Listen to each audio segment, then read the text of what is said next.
ਨੇ ਐਲਾਨ ਕਰ ਦਿੱਤਾ ਵੀ ਮਿਨੇਸੋਟਾ ਦੇ ਵਿੱਚ ਇਮੀਗ੍ਰੇਸ਼ਨ ਕ੍ਰੈਕਡਾਊਨ ਖਤਮ ਜਿਹੜੀ ਉਹ ਹੋਵੇਗੀ। ਸੋ ਕਈ ਮਹੀਨਾ ਕੁ ਜਿਹੜਾ ਹਰਜੋਤ ਸਿੰਘ ਜੀ ਚੱਲਦੀ ਆ। 2 ਅਮਰੀਕੀ ਸਿਟੀਜ਼ਨਸ ਦੀ ਇਸ ਕ੍ਰੈਕਡਾਊਨ ਦੇ ਦਰਮਿਆਨ ਮੌਤ ਹੋਈ। ਕਾਫੀ ਜਿਹੜਾ ਰੌਲਾ ਰੱਪਾ ਆ ਉਸ ਦਾ ਪਿਆ, ਪ੍ਰੋਟੈਸਟ ਵਗੈਰਾ ਵੀ ਹੋਏ। ਕੱਲ ਅਟਰਨੀ ਜਨਰਲ ਪੈਮ ਬੋਂਡੀ ਤਾਂ ਐਨ ਲੜਦੀ ਪਈ ਸੀਗੀ ਵੀ ਜਿਸ ਤਰੀਕੇ ਦੇ ਨਾਲ ਸਕੱਤਰ ਹੁੰਦੀ ਉਹ ਅੱਗੋਂ ਕਿਸੇ ਨੂੰ ਨਾ ਬੋਲਣ ਦੇਵੇ ਤਾਂ ਨਾ ਕਿਸੇ ਦੀ ਜਿਹੜੀ ਉਹ ਸੁਣਦੇ ਸੀ। ਪਰ ਲੋਕਾਂ ਨੂੰ ਕਾਫੀ ਕੁਛ ਉਹਨਾਂ ਮਾਮਲਿਆਂ ਦੇ ਵਿੱਚ ਚੀਜ਼ਾਂ ਜਿਹੜੀਆਂ ਉਹ ਕਲੀਅਰ ਹੋਈਆਂ ਵੀ ਰਵੱਈਆ ਕਿੱਦਾਂ ਦਾ ਜਿਹੜਾ ਉਹ ਲੈ ਕੇ ਉੱਥੇ ਜਿਹੜਾ ਉਹ ਚੱਲਿਆ ਆ। ਰਮਨ ਜੀ ਵੀ ਆਪਣੇ ਨਾਲ ਜੁੜ ਚੁੱਕੇ, ਆਪਾਂ ਉਹਨਾਂ ਨੂੰ ਵੀ ਜੀ ਆਇਆਂ ਨੂੰ ਆਖਾਂਗੇ। ਉਸ ਤੋਂ ਪਹਿਲਾਂ ਇੱਕ ਅੱਧੀ ਹੋਰ ਖਬਰ ਕਰਕੇ ਤੇ ਫਿਰ ਆਪਾਂ ਟਰੱਕਿੰਗ ਵੱਲ ਨੂੰ ਗੱਲਬਾਤ ਜਿਹੜੀ ਉਹ ਕਰਾਂਗੇ। ਨੈਂਸੀ ਗੁਥਰੀ ਦੇ ਮਾਮਲੇ ਦੇ ਵਿੱਚ ਸਵੈਨਾ ਗੁਥਰੀ ਦੀ ਜਿਹੜੀ ਮਾਂ ਆ, ਜਿਹੜੀ ਪਿਛਲੇ ਕਈ ਦਿਨਾਂ ਤੋਂ ਲਾਪਤਾ ਆ, ਕਿਡਨੈਪਿੰਗ ਦਾ ਜਿਸ ਦਾ ਹੋਏ ਦਾ ਸ਼ੱਕ ਹੈਗਾ ਆ। ਕਹਿੰਦੇ ਵੀ ਇਹ ਦੱਸਿਆ ਗਿਆ ਵੀ ਬਿਟਕੋਇਨ ਦਾ ਵਾਲਟ ਜਿਹੜਾ ਉਹ ਸੈਂਡ ਕੀਤਾ ਗਿਆ ਸੀਗਾ ਰੈਂਸਮ ਲੈਟਰ ਦੇ ਨਾਲ, ਤਾਂ ਜੋ ਜਿਹੜੀ ਰਾਸ਼ੀ ਮੰਗੀ ਗਈ ਆ ਉਹ ਬਿਟਕੋਇਨ ਦੇ ਜ਼ਰੀਏ ਜਿਹੜੇ ਕਿਡਨੈਪਰਸ ਅਗਵਾ ਕਰਤਾ ਆ ਉਹਨਾਂ ਨੂੰ ਜਿਹੜੀ ਉਹ ਪਹੁੰਚ ਜਿਹੜੀ ਹੋ ਸਕੇ। ਇੱਕ ਬੰਦੇ ਨੂੰ ਜਿਹੜਾ ਇਹਨਾਂ ਨੇ ਗ੍ਰਿਫਤਾਰ ਕੀਤਾ ਸੀਗਾ, ਡਿਟੇਨ ਕੀਤਾ ਸੀਗਾ, ਤੇ ਉਹ ਬਾਅਦ ਚ ਪਤਾ ਲੱਗਾ ਵੀ ਕਹਿੰਦਾ ਵੀ ਉਹਦਾ ਤਾਂ ਕੋਈ ਵਾਹ ਵਾਸਤਾ ਵੀ ਨਹੀਂ ਸੀਗਾ, ਉਹ ਡੋਰ ਡੈਸ਼ਰ ਸੀਗਾ ਜਿਸ ਨੂੰ ਇਹਨਾਂ ਨੇ ਇੱਕ ਟਾਈਮ ਦੇ ਉੱਤੇ ਡਿਟੇਨ ਜਿਹੜਾ ਉਹ ਕਰ ਲਿਆ।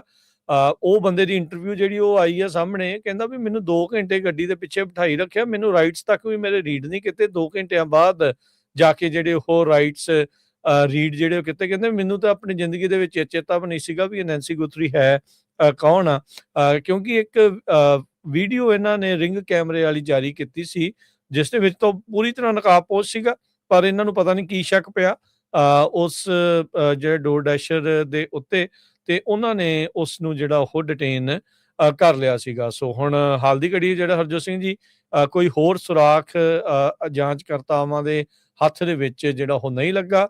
ਪਬਲਿਕ ਤੋਂ ਵੀ ਉਹ ਕਹਿ ਰਹੇ ਆ, ਅਪੀਲ ਕਰ ਰਹੇ ਆ ਵੀ ਜੇ ਤੁਹਾਨੂੰ ਕੋਈ ਜਾਣਕਾਰੀ ਹੋਵੇ ਇਸ ਬੀਬੀ ਦੇ ਅਗਵਾ ਕਰਤਾ ਦੀ ਜਾਂ ਅਗਵਾ ਹੋਏ ਦੇ ਦੌਰਾਨ ਦੀ, ਤਾਂ ਜ਼ਰੂਰ ਸਾਡੇ ਨਾਲ ਜਿਹੜੀ ਉਹ ਸਾਂਝ ਪਾਈ ਜਾਵੇ।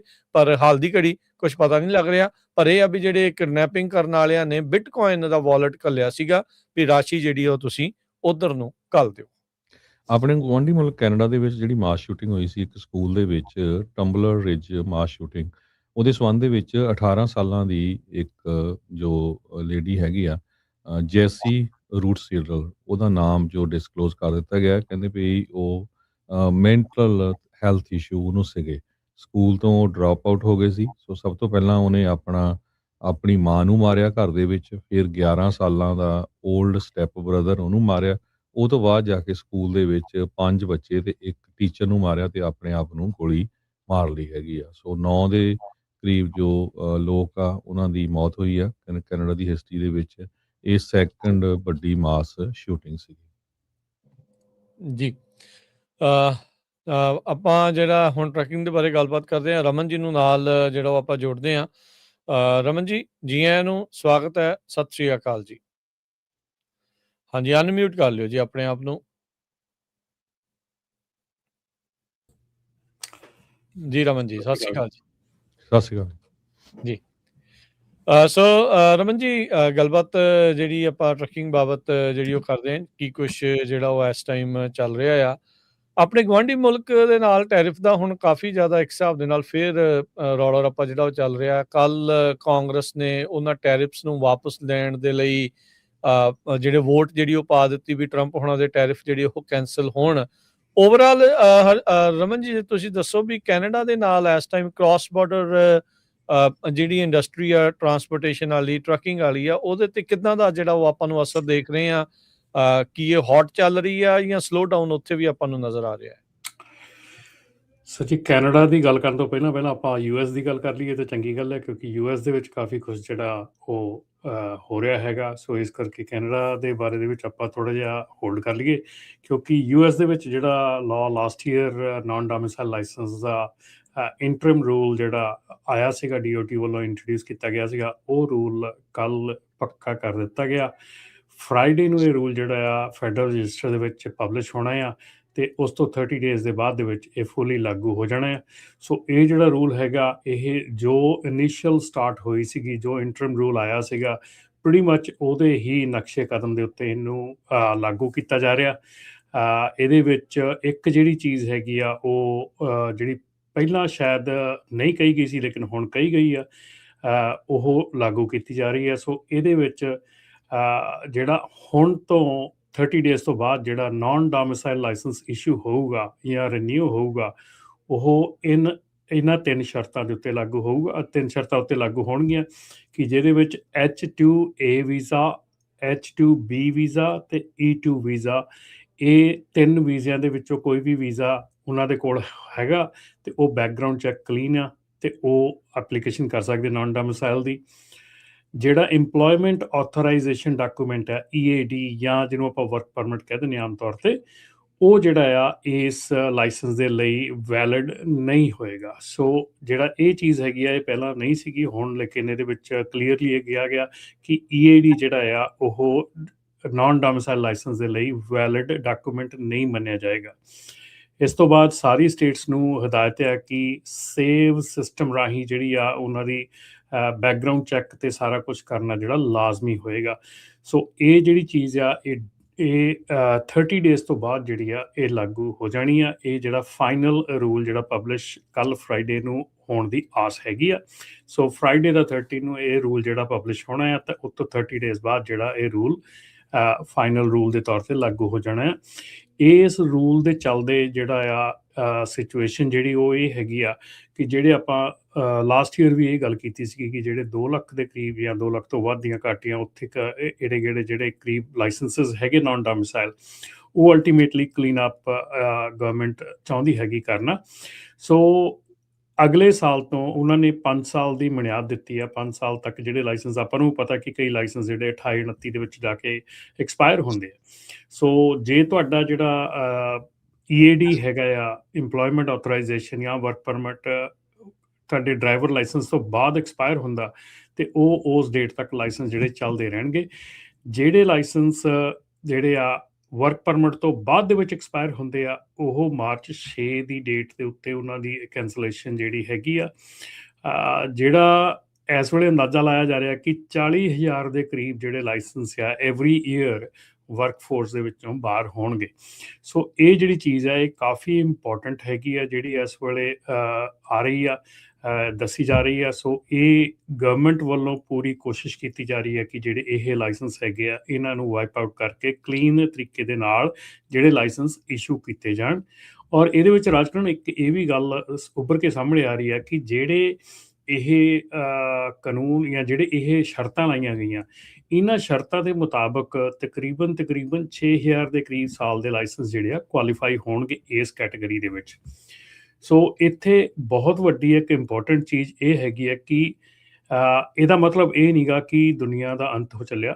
ਇਹਦਾ ਮਤਲਬ ਇਹ ਆ ਕਿ ਤੁਹਾਨੂੰ ਕੱਲ੍ਹ ਵਾਸਤੇ ਰੈਡੀ ਹੋਣਾ ਪੈਣਾ। ਜਿੱਦਣ ਤੁਹਾਡਾ ਕੇਸ ਜਿਹੜਾ ਆ ਉਹ ਅਪਰੂਵ ਹੋ ਜਾਂਦਾ, ਤੁਹਾਨੂੰ ਗ੍ਰੀਨ ਕਾਰਡ ਅਪਰੂਵ ਹੋ ਜਾਂਦਾ, ਗ੍ਰੀਨ ਕਾਰਡ ਤੁਹਾਡੇ ਹੱਥ 'ਚ ਆ ਜਾਂਦਾ, ਤੁਸੀਂ ਉਦੋਂ ਦੁਬਾਰੇ ਤੋਂ ਆਪਣਾ ਟੈਸਟ ਦੇ ਕੇ ਆਪਣੀ ਇਹ ਇੰਡਸਟਰੀ ਵਿੱਚ ਆ ਸਕਦੇ ਆ। ਪਰ ਉਹਦੇ ਲਈ ਤੁਹਾਨੂੰ ਇੰਗਲਿਸ਼ ਜਿਹੜੀ ਆ ਸਿੱਖਣੀ ਜਾਂ ਇੰਗਲਿਸ਼ ਦੀਆਂ ਕਲਾਸਿਸ ਲੈਣੀਆਂ, ਉਹ ਜਿਹੜੀਆਂ ਚੀਜ਼ਾਂ ਕਰਨੀਆਂ ਹੈਗੀਆਂ ਉਹ ਤੁਸੀਂ ਹੁਣ ਤੋਂ ਪ੍ਰੈਕਟਿਸ ਆਪਣੀ ਸ਼ੁਰੂ ਕਰ ਸਕਦੇ ਆ। ਸੋ ਇਹ ਜਿਹੜੀ ਅੱਜ ਦੀ ਸਾਰਿਆਂ ਨਾਲੋਂ ਮੇਨ ਇੰਪੋਰਟੈਂਟ ਖਬਰ ਹੈਗੀ ਕੱਲ੍ਹ ਦੀ, ਜਿਹੜੀ ਇਹ ਇੰਡਸਟਰੀ ਦੇ ਵਿੱਚ ਜਿਹਨੇ ਕਾਫੀ ਹੰਗਾਮਾ ਮਚਾਇਆ ਹੋਇਆ, ਕਿਉਂਕਿ 40,000 ਦੇ ਕਰੀਬ ਜਿਹੜੇ ਲਾਇਸੈਂਸ ਆ ਐਵਰੀ ਈਅਰ ਵਾਈਪ ਆਊਟ ਹੋਣੇ ਆ। ਸੋ ਜੇ EAD ਦਸਤਾਵੇਜ਼ ਮਨਜ਼ੂਰ ਨਹੀਂ, ਸੋ ਇੱਕ ਵਾਰੀ ਫੇਰ ਦੱਸ ਸਕਦੇ ਵੀ, ਕਿਉਂਕਿ ਹੁਣ ਜਿਹੜੇ ਆਪਣੇ ਖਾਸ ਕਰਕੇ ਨਵੇਂ ਜਿਹੜੇ ਆਏ ਆ ਜਿਨ੍ਹਾਂ ਕੋਲ ਨਾਨ ਡੋਮਿਸਾਈਲਡ ਆ, ਉਹ EAD ਦੇ ਆਧਾਰ ਦੇ ਉੱਤੇ ਹੀ ਉਹਨਾਂ ਦਾ ਲਾਇਸੈਂਸ ਬਣਦਾ ਸੀਗਾ, ਜਾਂ ਜਿਹੜਾ ਕੇਸ ਲੱਗਾ ਹੋਇਆ ਉਹਦੇ ਆਧਾਰ ਦੇ ਉੱਤੇ ਬਣਦਾ ਸੀਗਾ। ਜੇ ਉਹ ਹੁਣ ਉਸ ਨੂੰ ਉਹ ਦਸਤਾਵੇਜ਼ ਨਹੀਂ ਮੰਨ, ਇੱਕ ਹੀ ਕੈਲੀਫੋਰਨੀਆ ਵਾਲਿਆਂ ਨੇ ਵੀ ਨਹੀਂ ਮੰਨਣਾ, ਹੁਣ ਇਹ ਵੀ ਇਹਨਾਂ ਨੇ ਕਰ ਦਿੱਤਾ ਹੈ। ਇਹ FMCSA ਨੇ ਕੀਤਾ, ਫੈਡਰਲ ਹੈਗਾ। ਸੋ ਇਹਦੇ ਚ ਹਰ ਸਟੇਟ ਨੂੰ ਇਹ ਜਿਹੜਾ ਰੂਲ ਹੈ ਲਾਗੂ ਹੁੰਦਾ, ਕਿਉਂਕਿ ਇਹ ਡਾਕੂਮੈਂਟ ਫੈਡਰਲ ਹੈਗਾ। ਸਟੇਟ ਨੂੰ ਅਥਾਰਟੀ ਦਿੱਤੀ ਗਈ ਇਹਨੂੰ ਇਸ਼ੂ ਕਰਨ ਦੀ। ਜੇ ਤੁਹਾਡੇ ਕੋਲ ਜਿਹੜਾ ਇੰਪਲੋਇਮੈਂਟ ਆਥੋਰਾਈਜੇਸ਼ਨ ਆ ਉਹ ਹੁਣ ਨਹੀਂ ਮੰਨਿਆ ਜਾਏਗਾ, ਉਹਦੀ ਜਗ੍ਹਾ ਦੇ ਉੱਤੇ ਵੈਲਿਡ ਇੰਟਰਨੈਸ਼ਨਲ ਪਾਸਪੋਰਟ ਤੇ ਉਹਦੇ ਨਾਲ I-94 ਜਿਹੜਾ ਉਹ ਲਾਜ਼ਮੀ ਹੋਊਗਾ। ਸੋ ਵੈਲਿਡ ਇੰਟਰਨੈਸ਼ਨਲ ਪਾਸਪੋਰਟ ਤੇ I-94 ਜਿਹੜਾ ਉਹ ਰਿਕੁਆਇਰਡ ਹੋਊਗਾ, ਇਨਕਲੂਡਿੰਗ EAD ਵੀ ਨਾਲ ਚਾਹੀਦਾ ਹੋਊਗਾ। EAD ਨੂੰ ਨਹੀਂ ਮੰਨਿਆ ਜਾ ਰਿਹਾ। ਸੋ H2A visa, H2B visa, E2 visa, ਇਹਦੇ ਨਾਲ ਤੁਹਾਡਾ ਇੰਟਰਨੈਸ਼ਨਲ ਪਾਸਪੋਰਟ ਤੇ I-94 ਜਿਹੜਾ ਫਾਰਮ ਹੈਗਾ ਉਹ, ਤੇ ਸੇਵ ਸਿਸਟਮ ਦੇ ਥਰੂ ਤੁਹਾਡਾ ਬੈਕਗਰਾਉਂਡ ਚੈੱਕ, ਇਹ ਰਿਕੁਆਇਰਮੈਂਟ ਹੈਗੀ ਆ ਨਾਨ ਡੋਮਿਸਾਈਲ ਲਾਇਸੈਂਸ ਦੀ। ਪਰ ਇਹ ਮੈਂ ਤਾਂ ਇਹ ਪੁੱਛ ਰਿਹਾ ਕਿਉਂਕਿ EAD ਤੋਂ ਬਗੈਰ ਫਿਰ ਕੰਮ ਕਿੱਦਾਂ ਕੋਈ ਕਰ ਨਹੀਂ ਸਕਦਾ। ਇਹ ਵੀ ਜਿਹੜਾ ਰੌਲਾ ਹੈ ਇੰਪਲੋਇਮੈਂਟ ਆਥੋਰਾਈਜ਼ੇਸ਼ਨ, ਜੇ ਉਹ ਕਿਸੇ ਕੋਲ ਹੈ ਨਹੀਂ ਇੱਥੇ ਅਮਰੀਕਾ 'ਚ, ਫਿਰ ਕੰਮ ਕਿੱਦਾਂ ਕਰੂਗਾ, ਖਾਸ ਕਰਕੇ ਜਿਹੜਾ ਨਾਨ ਇਮੀਗ੍ਰੈਂਟ ਆ। ਜਿਹੜੇ ਵੀਜ਼ਾਸ ਆ ਉਹ ਵੀਜ਼ਾਸ ਇਸੇ ਕੰਮ ਲਈ ਆ ਕਿਉਂਕਿ ਆਥੋਰਾਈਜ਼ੇਸ਼ਨ ਲਈ ਆ।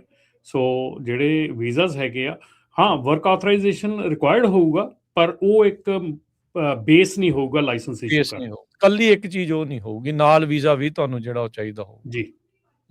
ਸੋ ਬੇਸਿਕਲੀ ਇਹ ਫਿਰ ਟੋਟਲੀ ਵਾਈਪ ਆਊਟ ਵਾਲਾ ਹੀ, ਜਿੱਦਾਂ ਤੁਸੀਂ ਕਿਹਾ ਵੀ ਉਹ ਹਾਂਜੀ ਹੋ ਜਾਣਗੇ। ਸ਼ੁਰੂ 'ਚ ਹੀ ਦਿਖਦਾ ਸੀਗਾ ਕਿ ਇਹ ਜਿਹੜੇ ਲਾਇਸੈਂਸ ਹੈਗੇ ਆ ਇਹ ਵਾਈਪ ਆਊਟ ਕਰਨ ਦੀ ਕਵਾਇਦ ਜਿਹੜੀ ਆ ਸ਼ੁਰੂ ਕੀਤੀ ਹੈ ਗਵਰਨਮੈਂਟ ਨੇ।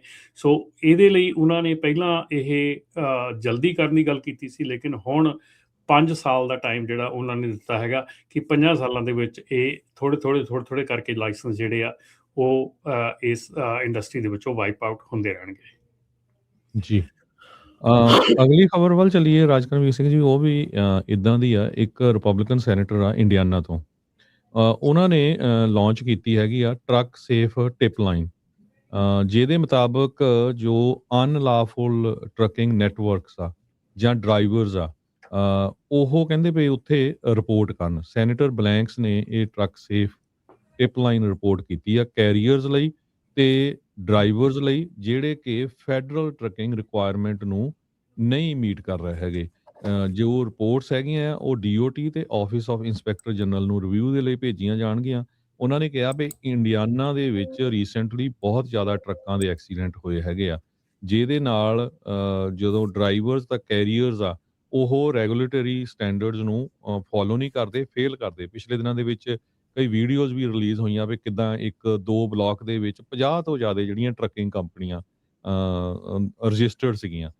ਸੋ ਜਿਮ ਬੈਂਕਸ ਰਿਪਬਲਿਕਨ ਸੈਨੇਟਰ ਆ ਇੰਡੀਆਨਾ ਤੋਂ, ਇਹਨਾਂ ਨੇ ਇਹ ਲਾਂਚ ਕੀਤੀ ਆ ਟਰੱਕ ਸੇਫ ਟਿਪ ਲਾਈਨ, ਤਾਂ ਕਿ ਜੋ ਕੈਰੀਅਰਸ ਜਾਂ ਡਰਾਈਵਰਸ ਉਹਨਾਂ ਦੇ ਬਾਰੇ ਰਿਪੋਰਟ ਕੀਤਾ ਜਾ ਸਕੇ। ਕਹਿੰਦੇ ਵੀ Indiana crossroads of America ਆ ਤੇ ਬਹੁਤ ਸਾਰੇ ਲੋਕ ਉੱਥੇ ਮਰ ਰਹੇ ਆ ਇਹਨਾਂ ਦੀ ਅਣਗਹਿਲੀ ਕਰਕੇ। ਸੋ ਇਸ ਕਰਕੇ ਅਸੀਂ ਇਹ ਜਿਹੜੀ ਟਰੱਕ ਸੇਫ ਟਿਪ ਲਾਈਨ ਆ ਉਹ ਲੋਕਾਂ ਨੂੰ ਦਿੱਤੀ ਆ, ਤਾਂ ਕਿ ਲੋਕ ਬੋਲ ਸਕਣ, ਲੋਕ ਦੱਸ ਸਕਣ ਵੀ ਕਿਹੜੇ ਕੈਰੀਅਰਸ ਕਾਰਨਰਸ ਕੱਟ ਕਰ ਰਹੇ ਆ ਤੇ ਕਿਹੜੇ ਡਰਾਈਵਰਸ ਲੋਕਾਂ ਦੀ ਲਾਈਫ ਨੂੰ ਰਿਸਕ ਦੇ ਉੱਤੇ ਪਾ ਰਹੇ। ਜੀ ਬਿਲਕੁਲ ਰਾਜਕਰਨ, ਆਪਣਾ ਇੱਕ ਕੁਐਸਚਨ ਵੀ ਹੈਗਾ ਆ YouTube ਦੇ ਉੱਤੇ, ਮੇਰੇ ਖਿਆਲ ਕਾਰ ਟਰੱਕਰ ਵੱਲੋਂ, ਕਿ ਉਹਨਾਂ ਦਾ ਲਾਇਸੈਂਸ 2030 'ਚ ਐਕਸਪਾਇਰ ਹੁੰਦਾ, ਉਹਨਾਂ ਦਾ ਜਿਹੜਾ ਮੈਡੀਕਲ ਹੈਗਾ ਆ ਉਹ 26 ਦੇ 'ਚ ਐਕਸਪਾਇਰ ਹੁੰਦਾ। ਲੋੜ ਹੈਗੀ ਆ ਤੁਹਾਡੇ ਜਾਣਨ ਦੀ, ਤੁਹਾਡਾ ਇੰਪਲੋਇਮੈਂਟ ਆਥੋਰਾਈਜ਼ੇਸ਼ਨ ਕਦੋਂ ਐਕਸਪਾਇਰ ਹੁੰਦਾ ਆ। ਸੋ ਉਹਦੀ ਲੋੜ ਹੈਗੀ ਆ। ਬਾਕੀ ਮੈਡੀਕਲ ਜਿਹੜੇ ਅਪਡੇਟ ਹੋ ਰਹੇ ਆ ਹਾਲ ਦੀ ਘੜੀ, ਮੈਡੀਕਲ ਦੀ ਕੋਈ ਪ੍ਰੋਬਲਮ ਨਹੀਂ ਹੈਗੀ। ਸੋ ਤੁਹਾਡਾ ਜਿਹੜਾ ਇੰਪਲੋਇਮੈਂਟ ਆਥੋਰਾਈਜ਼ੇਸ਼ਨ ਆ ਉਹ ਕਦੋਂ ਐਕਸਪਾਇਰ ਹੁੰਦਾ। ਪਰ ਹੁਣ ਜਿੱਦਾਂ ਤੁਸੀਂ ਪਹਿਲਾਂ ਕਿਹਾ ਵੀ ਫਿਰ ਤਾਂ ਉਹ EAD ਦਾ ਫਿਰ ਮਤਲਬ ਨਹੀਂ ਰਹਿ ਜਾਣਾ, ਵੀ ਇਹਨਾਂ ਨੂੰ ਫਿਰ ਕੋਈ ਨਾਲ ਹੋਰ ਵੀਜ਼ਾ ਵੀ ਚਾਹੀਦਾ ਹੋਊਗਾ। ਜਿਹੜੇ ਡੋਮਿਸਾਈਲਡ ਮੰਨ ਲਓ ਜੇ ਇਹਨਾਂ ਦਾ ਨਾਨ ਡੋਮਿਸਾਈਲਡ ਲਾਇਸੈਂਸ ਸੀਗਾ, ਫਿਰ ਇਹਦਾ ਮਤਲਬ ਇਹਨਾਂ ਨੂੰ ਦੂਜਾ ਹੋਰ ਵੀਜ਼ਾ ਵੀ ਚਾਹੀਦਾ ਹੋਊਗਾ ਕੋਈ ਹੁਣ। ਨਹੀਂ ਰਾਜਕਰਨ, ਜਿਹੜੇ ਲਾਇਸੈਂਸ ਦੇਖੋ, ਆਪਾਂ ਅਗੇਨ ਬਾਰ-ਬਾਰ ਉਹੀ ਚੀਜ਼ ਤੋਂ ਆਪਾਂ ਦੁਹਰਾ ਰਹੇ ਹਾਂ ਕਿ ਜਿਹੜੇ ਵਰਕ ਆਥੋਰਾਈਜ਼ੇਸ਼ਨ 30 ਦੇ ਵਿੱਚ ਐਕਸਪਾਇਰ ਹੁੰਦਾ, ਉਹਨਾਂ ਦਾ ਲਾਇਸੈਂਸ 28 'ਚ ਐਕਸਪਾਇਰ ਹੁੰਦਾ, ਉਹ ਲਾਇਸੈਂਸ 28 ਤੱਕ ਵੈਲਿਡ ਹੈਗਾ। ਸੋ ਉਹਦੇ ਮੈਡੀਕਲ ਅਪਡੇਟ ਵੀ ਹੋਣਗੇ, ਸਭ ਕੁਝ ਉਹਦਾ ਹੋਊਗਾ, ਉਹ ਵੈਲਿਡ ਹੈਗਾ ਲਾਇਸੈਂਸ ਉਨੀ ਦੇਰ ਤੱਕ। ਜੇ ਤੁਹਾਡਾ ਜਿਹੜਾ ਵਰਕ ਪਰਮਿਟ ਆ ਉਹ 28 'ਚ ਐਕਸਪਾਇਰ ਹੁੰਦਾ ਤੇ ਤੁਹਾਡਾ ਡਰਾਈਵਰ ਲਾਇਸੈਂਸ 30 'ਚ ਐਕਸਪਾਇਰ ਹੁੰਦਾ, ਉਹ ਜਿਹੜੇ ਆ ਕੈਂਸਲ ਹੋਣਗੇ। ਉਹ 17,000 ਦੇ ਵਿੱਚ ਜਿਹੜੇ ਇਮੀਡੀਏਟ ਕੈਂਸਲੇਸ਼ਨ ਆ। ਉਸ ਤੋਂ ਬਾਅਦ ਜਿਹੜੇ ਲਾਇਸੈਂਸ ਆ ਉਹ ਜਿੱਦਾਂ ਲਾਇਸੈਂਸ ਐਕਸਪਾਇਰ ਹੋਣਗੇ ਉੱਦਾਂ ਹੀ ਉਹ ਕੈਂਸਲ ਹੋਣਗੇ। ਸੋ 2030 ਦਾ ਕਾਰ ਟਰੱਕਰ ਜੀ, ਆਪਣਾ ਮਹੀਨਾ ਵੀ ਦੱਸੋ ਦੋਨਾਂ ਦਾ, ਕਿ ਕਿਹੜੇ ਮਹੀਨੇ ਦੇ ਵਿੱਚ ਕਿਹੜਾ ਲਾਇਸੈਂਸ ਐਕਸਪਾਇਰ ਹੋਣਾ ਤੇ ਕਿਹੜੇ ਮਹੀਨੇ 'ਚ EAD ਐਕਸਪਾਇਰ ਹੋਣਾ। ਸਰੋਤੇ ਤੁਹਾਡਾ ਵੀ ਕੋਈ ਕੁਐਸਚਨ ਆ ਤੇ ਤੁਸੀਂ ਕਾਲ ਕਰ ਸਕਦੇ ਹੋ 408 272 5200 4082725200। ਸੋ ਜੀ ਰਾਜਕਰਨ ਜਿਹੜੀ ਦੂਜੀ ਇੱਕ ਇੰਪੋਰਟੈਂਟ ਖਬਰ ਹੈਗੀ ਆ ਜਿਹੜੀ ਆਪਾਂ ਜਿੱਤੇ ਆਪਾਂ ਜ਼ੋਰ ਪਾ ਰਹੇ ਹਾਂ, ਆਪਾਂ ਹੁਣ ਵੀ ਸਾਰਿਆਂ ਨੂੰ ਉਹੀ ਗੱਲ ਕਹਿੰਦੇ ਹੈਗੇ ਆ ਕਿ ਪਲੀਜ਼ ਪਲੀਜ਼ ਪਲੀਜ਼ ਜੇ ਤੁਸੀਂ ELD ਦੇ ਨਾਲ ਕੋਈ ਛੇੜਖਾਨੀ ਕਰਦੇ ਆ, ELD ਆਲਟਰੇਸ਼ਨ ਕਰਦੇ ਆ, ਬੀ ਵੈਰੀ ਕੇਅਰਫੁਲ। ਬਹੁਤ ਜਿਹੜੀ ਪ੍ਰੋਬਲਮ ਹੈਗੀ ਆ ਉਹ ਆਉਣ ਵਾਲੀ ਹੈਗੀ ਆ। 3 ELDs ਜਿਹੜੀਆਂ ਹੈਗੀਆਂ ਆ ਉਹ ਫੈਬਰੂਰੀ 9 ਨੂੰ ਜਿਹੜੀਆਂ ਆ ਉਹ ਆਫ ਕੀਤੀਆਂ ਹੈਗੀਆਂ, ਰਿਵੋਕ ਕੀਤੀਆਂ ਹੈਗੀਆਂ, ਜਿਹਦੇ ਵਿੱਚ ਇੱਕ ਬਲੈਕ ਬੀਅਰ ELD ਜਿਹੜੀ ਮੇਨ ਮੰਨੀ ਜਾ ਰਹੀ ਆ ਉਹ ਬੰਦ ਹੋਈ ਆ, RTD ELD plus PSS ELD। ਤੇ ਇਹਦੇ ਨਾਲ ਹੀ ਅੱਜ ਜਿਹੜੀ ਨਿਊਜ਼ ਆਈ ਹੈਗੀ 12 ਹੋਰ ਕਰਤੀਆਂ। ਹਾਂਜੀ, ਜਿਹੜੀਆਂ 12 ਹੋਰ ELDs ਜਿਹੜੀਆਂ ਆ ਉਹ ਅੱਜ 12 ਤਰੀਕ ਨੂੰ ਉਹਨਾਂ ਨੇ 9 ਹੋਰ ELD ਜਿਹੜੀਆਂ ਆ ਉਹ ਆਫ ਕੀਤੀਆਂ ਹੈਗੀਆਂ। ਸੋ ELD ਦਾ ਇਸ਼ੂਜ਼ ਜਿਹੜੇ ਆ ਉਹ ਬੜੇ ਜ਼ੋਰ ਦੇ ਨਾਲ ਚੱਲ ਰਹੇ ਹੈਗੇ ਇਸ ਵੇਲੇ। ਉਹਦੀ ਜਿਹੜੀ ਆ ਆਡਿਟਸ ਬੜੇ ਜ਼ੋਰ ਦਾ ਚੱਲ ਰਹੇ ਹੈਗੇ ਆ। ਸੋ ਪਲੀਜ਼ ਜੇ ਤੁਸੀਂ ELD ਦੇ ਮਾਮਲੇ ਦੇ ਵਿੱਚ, ਔਰ ਖਾਸ ਕਰਕੇ ਰਾਜਕਰਨ ਬੜੀ ਇਸ਼ੂ ਹੈਗਾ ਜਿਹੜਾ ਆਪਾਂ ਪਹਿਲਾਂ ਬੜੇ ਸਮਿਆਂ ਦੇ ਵਿੱਚ ਆਪਾਂ ਨੂੰ ਬਹੁਤ ਡਰਾਈਵਰਸ ਵੀ ਆਣ ਕੇ ਦੱਸਦੇ ਰਹੇ ਸੀਗੇ ਕਿ ਕੰਪਨੀ ਜ਼ਬਰਦਸਤੀ ਸਾਡਾ ELD ਦਾ ਪਾਸਵਰਡ ਜਾਂ ਸਾਡੀ ID ਯੂਜ਼ ਕਰਦੀ ਹੈ, ਡਰਾਈਵਰ ਲਾਇਸੈਂਸ ਯੂਜ਼ ਕਰਦੀ ਹੈ। that is a big federal crime for the company। ਬਹੁਤ ਵੱਡੀ ਉਹ ਪ੍ਰੋਬਲਮ ਹੈਗੀ ਆ। ਇੱਥੇ ਸਾਡੇ ਲੋਕਲ ਮੰਟਿਕਾ ਦੇ ਵਿੱਚ ਇੱਕ ਕੰਪਨੀ ਦਾ ਆਡਿਟ ਆਇਆ ਹੋਇਆ ਹੈਗਾ ਜਿਹੜੇ ਕਿ ਫਾਇਰ ਕੀਤੇ ਗਏ ਡਰਾਈਵਰ ਦੀ ਲੌਗਬੁੱਕ ਯੂਜ਼ ਕਰਦੇ ਸੀ। ਕੀ ਹੋਊਗਾ ਉਹਨਾਂ ਦਾ ਫਿਰ, ਮਤਲਬ ਕੀ ਇਹਨਾਂ ਨੂੰ ਕਿਹੜੀ ਸਜ਼ਾ ਮਿਲ ਸਕਦੀ ਹੈ? ਸਰ ਜੇ ਤਾਂ ਸਿਰਫ ਆਡਿਟ ਦੀ ਗੱਲ ਹੈਗੀ ਆ ਫਿਰ ਤਾਂ ਫਾਈਨ ਹੈਗੇ ਆ, ਕੰਪਨੀ ਸ਼ਟਡਾਊਨ ਹੈਗੀ ਆ, ਕਈ ਕੁਛ ਹੈਗਾ। ਜੇ ਉਹਨਾਂ ਦਾ ਨਾਨ ਡੋਮਿਸਾਈਲ ਲਾਇਸੈਂਸ ਹੈਗਾ ਤੇ ਹੋਰ ਇੰਪਲੀਕੇਸ਼ਨਸ ਹੈਗੀਆਂ, ਫੈਡਰਲ ਜੇ ਚਾਰजेस ਲੱਗਦੇ ਹੈਗੇ ਆ ਤੇ ਗਾਂ ਆਉਣ ਵਾਲਾ ਸਮਾਂ ਜਿਹੜਾ ਬੜਾ ਔਖਾ ਹੋ ਸਕਦਾ ਉਹਨਾਂ ਦੇ ਲਈ। ਮਤਲਬ ਉਹ ਕੰਪਨੀ ਨੂੜ ਹੋ ਜਾਣੀ ਇੱਕ ਸਾਲ। ਹਾਂਜੀ, ਉਹ ਕੰਪਨੀ ਦੇ ਨਾਲ ਕੰਪਨੀ ਦੇ ਓਨਰਸ ਵਗੈਰਾ ਸਾਰਾ ਕੁਝ ਹੀ ਜਿਹੜਾ ਆ ਉਹ ਪ੍ਰੋਬਲਮ ਬਹੁਤ ਵੱਡੀ ਖੜ ਜਾਣੀ ਆ। ਸੋ ਇਸ ਕਰਕੇ ਇਹਨੂੰ ਡੋਂਟ ਟੇਕ ਇਟ ਈਜ਼ੀ। ਹੁਣ ਇਸ ਵੇਲੇ ਜਿਹੜੀਆਂ ਪ੍ਰੋਬਲਮਸ ਆ ਉਹ ਦੇਖੋ, ਜਿੱਥੇ ਪ੍ਰੋਬਲਮਸ ਆਪਾਂ ਨੂੰ ਦਿਖਦੀਆਂ ਆ ਉੱਥੇ ਪ੍ਰੋਬਲਮਸ ਜਿਹੜੇ ਇਹ ਆਡਿਟਰਸ ਹੈਗੇ ਆ ਜਾਂ ਉਹ ਹੈਗੇ ਉਹਨਾਂ ਨੂੰ ਵੀ ਸਾਰਾ ਦਿਨ ਦਿਖਦੀਆਂ ਹੈਗੀਆਂ। ਦੇ ਨਿਊ ਅਬਾਊਟ ਥੀਸ ਥਿੰਗਸ। ਇਹ ਚੀਜ਼ਾਂ ਪਹਿਲਾਂ ਤੋਂ ਹੀ DOT ਨੂੰ ਪਤਾ ਸੀਗੇ। ਜਿੱਦਾਂ ਹੁਣ ਤੁਸੀਂ ਕਹਿ ਰਹੇ ਆ ਕਿ ਇੱਕ ਬਲਾਕ ਦੇ ਵਿੱਚ ਕਿੰਨੀਆਂ ਕੰਪਨੀਆਂ ਸੀਗੀਆਂ। ਆਪਣੇ ਹੁਣ ਤੁਸੀਂ ਚਲੇ ਜਾਓ ਫ੍ਰਿਜ਼ਨੋ ਕਿਸੇ ਅਪਾਰਟਮੈਂਟ ਕੰਪਲੈਕਸ 'ਚ ਚਲੇ ਜਾਓ, ਉੱਥੇ ਤੁਸੀਂ ਦੇਖੋ ਕਿੰਨੀਆਂ ਕੰਪਨੀਆਂ ਉੱਥੇ ਰਜਿਸਟਰਡ ਹੁੰਦੀਆਂ। ਕਈ ਯਾਰਡ ਦੇ ਐਡਰੈਸ ਦੇ ਕੇ 20-30 ਕੰਪਨੀਆਂ ਇੱਕ ਯਾਰਡ ਦੇ ਵਿੱਚ, ਜਿੱਥੇ ਤੁਸੀਂ ਟਰੱਕ ਖੜਾ ਕਰਦੇ ਉੱਥੋਂ ਦਾ ਐਡਰੈਸ ਦਿੱਤਾ ਆ। ਸੋ ਇਹ ਜਿਹੜੀਆਂ ਚੀਜ਼ਾਂ ਹੈਗੀਆਂ ਨਾ, ਇਹ ਚੀਜ਼ਾਂ ਹੁਣ ਬਹੁਤ ਪ੍ਰੋਬਲਮੈਟਿਕ ਹੋ ਜਾਣੀਆਂ ਆ ਆਉਣ ਵਾਲੇ ਸਮੇਂ ਦੇ ਵਿੱਚ। ਜਿਹੜਾ ਮੋਟਸ ਸਿਸਟਮ ਹੈਗਾ, ਜਿਹੜਾ ਨਵਾਂ ਸਿਸਟਮ ਹੈਗਾ ਜਿਹਦੇ ਤਹਿਤ ਹੁਣ MC ਨੰਬਰ ਤੋਂ ਚਲੋ ਚਲਾ ਜਾਣਾ, DOT ਨੰਬਰ ਜਿਹੜਾ ਇਸ਼ੂ ਹੋਣਾ ਆ ਉਹ ਬੜੀ ਸਟ੍ਰਿਕਟ ਗਾਈਡੈਂਸ ਦੇ ਥਰੂ ਇਸ਼ੂ ਹੋਣਾ ਆ। ਸੋ ਉਹਦੇ ਲਈ ਵੀ ਪਿਛਲੇ 3-4 ਮਹੀਨੇ ਤੋਂ ਕੰਮ ਚੱਲ ਰਿਹਾ ਹੈਗਾ। ਮੋਟਸ ਜਿਹੜਾ ਉਹ ਆਲਰੇਡੀ ਚੱਲ ਰਿਹਾ ਹੈਗਾ, ਪਰ ਆਉਣ ਵਾਲੇ ਮਹੀਨਿਆਂ ਦੇ ਵਿੱਚ ਉਹ ਫੁੱਲੀ ਲਾਗੂ ਹੋ ਜਾਣਾ ਆ। ਮੋਟਸ ਦਾ ਥੋੜਾ ਜਿਹਾ ਦੱਸ ਦਿਓ ਕੀ ਚੀਜ਼ ਆ ਮੋਟਸ ਵੀ ਜਿਹੜੀ ਬੇਸਿਕਲੀ ਹੈਗਾ ਜਿਹੜਾ ਤੁਹਾਡਾ ਆਪਣਾ ਸਿਸਟਮ ਹੈਗਾ। ਜਦੋਂ ਤੁਸੀਂ ਆਪਣੀ ਅਪਲਾਈ ਕਰਦੇ ਆ, ਹਾਂਜੀ ਰਜਿਸਟ੍ਰੇਸ਼ਨ ਕਰਦੇ ਆ, ਉਹਦੇ ਤੇ ਤੁਹਾਨੂੰ ਜਿਹੜਾ ਮਿਲਦਾ ਆ ਸਿਸਟਮ ਜਿਹਦੇ ਤਹਿਤ ਉਹ ਇਸ਼ੂ ਹੁੰਦਾ ਆ, ਉਹਦੀ ਜਿਹੜੀ ਨਵੀਨੀਕਰਨ ਆ, ਉਹਦਾ ਜਿਹੜਾ ਨਿਊ ਚਿਹਰਾ ਹੈਗਾ ਉਹ ਸਾਰਾ ਚੱਲ ਰਿਹਾ ਹੈਗਾ। ਜਿਹੜੇ ਪਰਮਿਟਸ ਵਗੈਰਾ ਕਰਦੇ ਹੈਗੇ, ਕੰਪਨੀ ਅਪਲਾਈ ਕਰਦੇ ਹੈਗੇ, ਉਹਨਾਂ ਨੂੰ ਪਤਾ ਹੋਊਗਾ ਕਿ ਹੁਣ ਕੰਪਨੀ ਅਪਲਾਈ ਕਰਨ ਦੇ ਲਈ ਕਾਫੀ ਜਿਹੜਾ ਆ ਉਹ ਸਟ੍ਰਿਕਟਨੈਸ ਜਿਹੜੀ ਆਲਰੇਡੀ ਹੋ ਗਈ ਆ। ਆਉਣ ਵਾਲੇ ਸਮੇਂ ਦੇ ਵਿੱਚ ਹੋਰ ਸਟ੍ਰਿਕਟਨੈਸ ਜਿਹੜੀ ਹੋਣ ਵਾਲੀ ਗੱਲ ਹੈਗੀ ਆ। ਤੇ ਇੱਥੇ ਰਾਜਕਰਨ ਇੱਕ ਇਹ ਵੀ ਗੱਲ ਜਿਹੜੀ ਜ਼ਰੂਰ ਕਰਨ ਦੀ ਲੋੜ ਹੈਗੀ ਆ ਕਿ ਜਿਹੜੇ ਨਾਨ ਡੋਮਿਸਾਈਲ ਲਾਇਸੈਂਸ ਹੈਗੇ ਆ ਉਹ ਵੈਲਿਡ ਹੈਗੇ ਆ, ਉਹ ਟਰੱਕ ਚਲਾ ਸਕਦੇ ਆ। ਪਰ ਇੱਥੇ ਸਿਚੁਏਸ਼ਨ ਇਹ ਆ ਕਿ ਦੂਜੀਆਂ ਪ੍ਰੋਬਲਮਸ ਕਿਸ ਤਰ੍ਹਾਂ ਆ, ਕਿਹੜੀ ਸਟੇਟ ਨਾਨ ਡੋਮਿਸਾਈਲ ਨੂੰ ਕਿਹੜੇ ਹਿਸਾਬ ਨਾਲ ਲੈ ਰਹੀ ਹੈਗੀ ਆ, ਉਹ ਵੀ ਤੁਹਾਨੂੰ ਖਿਆਲ ਰੱਖਣ ਦੀ ਲੋੜ ਹੈਗੀ ਆ। ਕਿਉਂਕਿ ਡਿਫਰੈਂਟ ਸਟੇਟਸ ਦੇ ਵਿੱਚ ਡਿਫਰੈਂਟ ਰੂਲ ਐਂਡ ਰੈਗੂਲੇਸ਼ਨਸ ਬਣ ਰਹੇ ਹੈਗੇ ਆ, ਇਨ ਪ੍ਰੋਸੈਸ ਹੈਗੇ ਆ। ਕਈ ਸਟੇਟਸ ਜਿਹੜੀਆਂ ਹੈਗੀਆਂ ਉਹ ਸਿਰੇ ਤੋਂ ਇਹਨੂੰ ਖਾਰਿਜ ਕਰ ਰਹੀਆਂ, ਕਈ ਸਟੇਟ ਇਹਨੂੰ ਮਤਲਬ ਤੇ ਪੈਨਲਟੀਜ਼ ਔਰ ਜੇਲ੍ਹ ਟਾਈਮ ਦੱਸ ਰਹੀਆਂ ਹੈਗੀਆਂ। ਕਈ ਸਟੇਟਸ ਜਿਹੜੀਆਂ ਈਵਨ ਜਿਹੜਾ ਟਰੱਕ ਤੁਸੀਂ ਚਲਾ ਰਹੇ ਉਹਨੂੰ ਇੰਪਾਊਂਡ ਕਰਕੇ ਉਹਨੂੰ ਆਕਸ਼ਨ ਆਫ ਕਰਨ ਦੀ ਗੱਲ ਕਰ ਰਹੀਆਂ ਹੈਗੀਆਂ। ਸੋ ਇਹ ਸਿਰਫ ਪ੍ਰੋਬਲਮ ਇੱਥੇ ਨਹੀਂ ਮੁੱਕ ਜਾਂਦੀ ਹੈਗੀ, ਇਹ ਪ੍ਰੋਬਲਮ ਜਿਹੜੀ ਆ ਇਹ ਲੰਮੀ ਚੱਲਣ ਵਾਲੀ ਆ। ਜੀ ਬਿਲਕੁਲ। ਸੋ ਕਾਲਰ ਵੀ ਆਪਣੇ ਨਾਲ ਜੁੜ ਰਹੇ ਆ, ਆਪਾਂ ਉਹਨਾਂ ਦੇ ਵੀ ਵਿਚਾਰ ਜਿਹੜੇ ਉਹ ਲੈਣੇ ਆ। ਨੰਬਰ ਹੈ 408-272-5200 4082725200। ਆਪਣੇ ਅੱਜ ਦੇ ਜਿਹੜੇ ਅਗਲੇ ਕਾਲਰ ਨੇ ਮਨਪ੍ਰੀਤ ਜੀ। ਹਾਂਜੀ, ਸਤਿ ਸ਼੍ਰੀ ਅਕਾਲ ਜੀ, ਕੀ ਸਵਾਲ ਹੈ ਜੀ? ਹਾਂਜੀ ਮਨਪ੍ਰੀਤ, ਮੈਨੂੰ ਲੱਗਦਾ ਜੀ ਹਾਂਜੀ ਹਾਂਜੀ, ਸਤਿ ਸ਼੍ਰੀ ਅਕਾਲ ਜੀ, ਆਵਾਜ਼ ਆ ਰਹੀ ਹੈ? ਹੈਲੋ, ਸਤਿ ਸ਼੍ਰੀ ਅਕਾਲ ਭਾਜੀ। ਹਾਂਜੀ ਸਤਿ ਸ਼੍ਰੀ ਅਕਾਲ ਜੀ। ਤਿੰਨਾਂ ਵੀਰਾਂ ਨੂੰ ਸਤਿ ਸ਼੍ਰੀ ਅਕਾਲ। ਸਤਿ ਸ਼੍ਰੀ ਅਕਾਲ। ਕੁਛ ਨਹੀਂ ਕਹਿਣਾ ਵੀਰ ਜੀ, ਤੁਹਾਡੀ ਇਨਫੋਰਮੇਸ਼ਨ ਬਹੁਤ ਚੰਗੀ ਲੱਗਦੀ ਹੈ, ਏਦਾਂ ਹੀ ਕੰਮ ਕਰਦੇ ਰਹੋ ਤੇ ਏਦਾਂ ਸਾਨੂੰ ਇਨਫੋਰਮੇਸ਼ਨ ਦਿੰਦੇ ਰਹੋ। ਥੈਂਕ ਯੂ ਤੁਹਾਡਾ ਕਰਦਾ ਭਾਜੀ, ਕੋਈ ਨਹੀਂ ਭਾਜੀ, ਸ਼ੁਕਰੀਆ, ਮਿਲ ਗਏ। ਆਪਾਂ ਸਿਰਫ ਮੈਡੀਕਲ ਦੇ ਲੈਣਾ ਸੀ, ਉਹ ਮਿਲ ਗਿਆ ਜੀ ਆਪਾਂ ਨੂੰ, ਮਿਲ ਗਿਆ, ਚਲੋ ਠੀਕ ਹੈ ਜੀ। ਹਾਂਜੀ ਥੈਂਕ ਯੂ ਭਾਜੀ, ਮਿਹਰਬਾਨੀ। Okay okay. ਅਮਰਜੀਤ ਜੀ ਸਤਿ ਸ਼੍ਰੀ ਅਕਾਲ। ਤਿੰਨਾਂ ਭਰਾਵਾਂ ਨੂੰ ਸਤਿ ਸ਼੍ਰੀ ਅਕਾਲ ਜੀ। ਸਤਿ ਸ਼੍ਰੀ ਸਤਿ ਸ਼੍ਰੀ ਅਕਾਲ।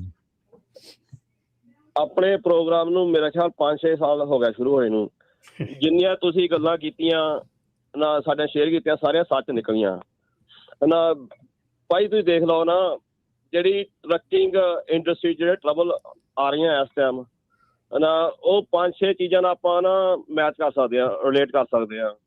ਤੁਸੀਂ ਦੇਖ ਲਓ, ਜੇ ਕੋਈ ਆਪਾਂ ਲਾਇਸੈਂਸ ਲੈਣਾ ਜਾਂ ਟ੍ਰੇਨਿੰਗ ਲੈਣੀ ਆ ਨਾ, ਸਰਟੀਫਿਕੇਟ ਲੈਣਾ, ਕਹਿ ਲਓ ਐਕਸ-ਰੇ ਟੈਕਨੀਸ਼ੀਅਨ, ਪਲੰਬਿੰਗ, ਇਲੈਕਟ੍ਰੀਸ਼ੀਅਨ, ਸਾਨੂੰ ਐਜੂਕੇਸ਼ਨ ਤੇ ਟ੍ਰੇਨਿੰਗ ਲੈਣੀ ਪੈਂਦੀ ਆ। ਪਹਿਲਾਂ ਕਲਾਸ ਵਿੱਚ ਉਹ ਸਾਨੂੰ ਐਜੂਕੇਸ਼ਨ ਦਿੰਦੇ ਆ, ਫਿਰ ਪ੍ਰੈਕਟੀਕਲ ਐਕਸਪੀਰੀਅੰਸ ਜਿੱਦਾਂ ਔਨ ਹੈਂਡ। ਸੋ ਟਰੱਕਿੰਗ ਵੀ ਸੇਮ ਚੀਜ਼ ਹੈ ਨਾ, ਚਾਹੀਦੀ ਆ। ਤੁਸੀਂ ਦੇਖ ਲਓ ਨਾ, ਜਿੱਦਾਂ ਸ਼ੁਰੂ ਕਰੋ ਪਹਿਲਾਂ ਟਰੱਕ ਡਰਾਈਵਿੰਗ ਸਕੂਲ, ਉੱਥੇ ਨਾ ਕੋਈ ਇਨ ਕਲਾਸ ਟ੍ਰੇਨਿੰਗ ਆ ਨਾ। ਜਿੱਦਾਂ ਆਪਾਂ ਦੇਖੀ ਦਾ ਵੀ ਪਹਿਲੀ ਗੱਲ ਇਨ ਕਲਾਸ ਟ੍ਰੇਨਿੰਗ ਚਾਹੀਦੀ ਆ ਟਰੱਕਿੰਗ ਡਰਾਈਵਿੰਗ ਸਕੂਲ 'ਚ, ਵੀ ਕਲਾਸ ਵਿੱਚ ਬਿਠਾ ਕੇ ਨਾ ਜਿਹੜੇ ਡਰਾਈਵਰ ਬਣਨੇ ਆ ਉਹਨਾਂ ਨੂੰ ਤੁਸੀਂ ਟ੍ਰੇਨਿੰਗ ਦੇਵੋ, ਰੂਲ ਐਂਡ ਰੈਗੂਲੇਸ਼ਨ ਸਮਝਾਓ। ਜਿੱਦਾਂ ਮੈਂ ਬੱਸ ਦਾ ਲਾਇਸੈਂਸ ਲਿਆ, ਸਾਨੂੰ 8 ਦਿਨ ਸਾਨੂੰ ਕਲਾਸ ਵਿੱਚ ਲਾਉਣੇ ਪਿਆ ਪਹਿਲਾਂ, ਉਹ ਸਾਨੂੰ ਦੱਸਿਆ ਸਾਰੇ ਰੂਲਸ ਐਂਡ ਰੈਗੂਲੇਸ਼ਨ। ਫਿਰ ਚਾਹੀਦਾ ਵੀ ਦੂਜਾ ਨਾ ਇਨ ਦਾ ਫੀਲਡ ਟ੍ਰੇਨਿੰਗ ਦਿਓ, ਜਿੱਦਾਂ ਇੰਸਪੈਕਸ਼ਨ ਕਰਨਾ ਜਾਂ ਸਾਰਾ ਕੁਛ, ਜੇ ਕੁਛ ਡਰਾਈਵਰ ਨੂੰ ਲੋੜ ਆ ਜਿੱਦਾਂ ਬੈਕ ਕਰਨ ਨੂੰ ਜਾਂ ਔਨ ਦਾ ਰੋਡ ਨਾ ਡਰਾਈਵਿੰਗ। ਸੋ ਪਹਿਲਾਂ ਤਾਂ ਸ਼ੁਰੂ ਹੁੰਦਾ ਟਰੱਕ ਡਰਾਈਵਿੰਗ ਸਕੂਲ। ਸਾਨੂੰ ਰਾਈਟ ਐਜੂਕੇਸ਼ਨ ਚਾਹੀਦੀ ਆ। ਤਾਂ ਹੀ ਤਾਂ ਦੇਖੋ ਹੁਣ ਇਹਨੇ ਬੰਦ ਕਰਤੇ ਇਹਨਾਂ ਨੇ, ਉਹਨਾਂ ਨੂੰ ਲੱਗ ਰਿਹਾ ਵੀ 3000 ਸਕੂਲ ਅਮਰਜੀਤ ਸਿੰਘ ਜੀ ਬੰਦ ਕਰ ਦਿੱਤੇ ਆ ਤੇ 4500 ਆਲਰੇਡੀ ਉਹਨਾਂ ਦੀ ਰਡਾਰ ਦੇ ਉੱਤੇ ਆ, FMCSA ਦੱਸ ਰਿਹਾ। ਹਾਂਜੀ, ਦੂਜੀ ਗੱਲ ਭਾਜੀ ਇਹ ਨਾ ਕੈਰੀਅਰ ਜਾਂ ਜਿਹੜੇ ਕੰਪਨੀਆਂ, ਉਹਨਾਂ ਨੂੰ ਵੀ ਥੋੜਾ ਜਿਹਾ ਸਹੀ ਚੱਲਣਾ ਚਾਹੀਦਾ। ਕੋਈ ਹਿਸਾਬ ਹੁੰਦਾ ਜਦੋਂ ਬੰਦੇ ਨੂੰ ਹਾਇਰ ਕਰਨ ਨੂੰ, ਜਿੱਦਾਂ ਥੋੜਾ ਜਿਹਾ ਨਹੀਂ, ਜੇ ਸਾਰੇ ਚੱਲਣ ਤਾਂ ਫਿਰ ਸਾਰੇ ਸਹੀ ਚੱਲਣ, ਨਹੀਂ ਤਾਂ ਫਿਰ ਤਾਂ ਥੋੜੇ ਦਾ ਕੋਈ ਮਤਲਬ ਨਹੀਂ ਹੁੰਦਾ, ਸਾਰਾ ਹੀ ਸਹੀ ਹੋਣਾ ਚਾਹੀਦਾ ਕੰਮ ਤਾਂ ਫਿਰ। ਹੁਣ ਤਾਂ ਨਾ ਐਂਡ ਆਫ ਦਾ ਡੇ ਗੱਲ ਉੱਥੇ ਆ ਗਈ ਵੀ ਉਹ ਨਕਲੇ ਤੇ ਤੱਕਲੇ ਵਾਲੇ ਸਿੱਧੇ ਕਰਨੇ ਆ ਹੁਣ ਉਹਨਾਂ ਨੇ।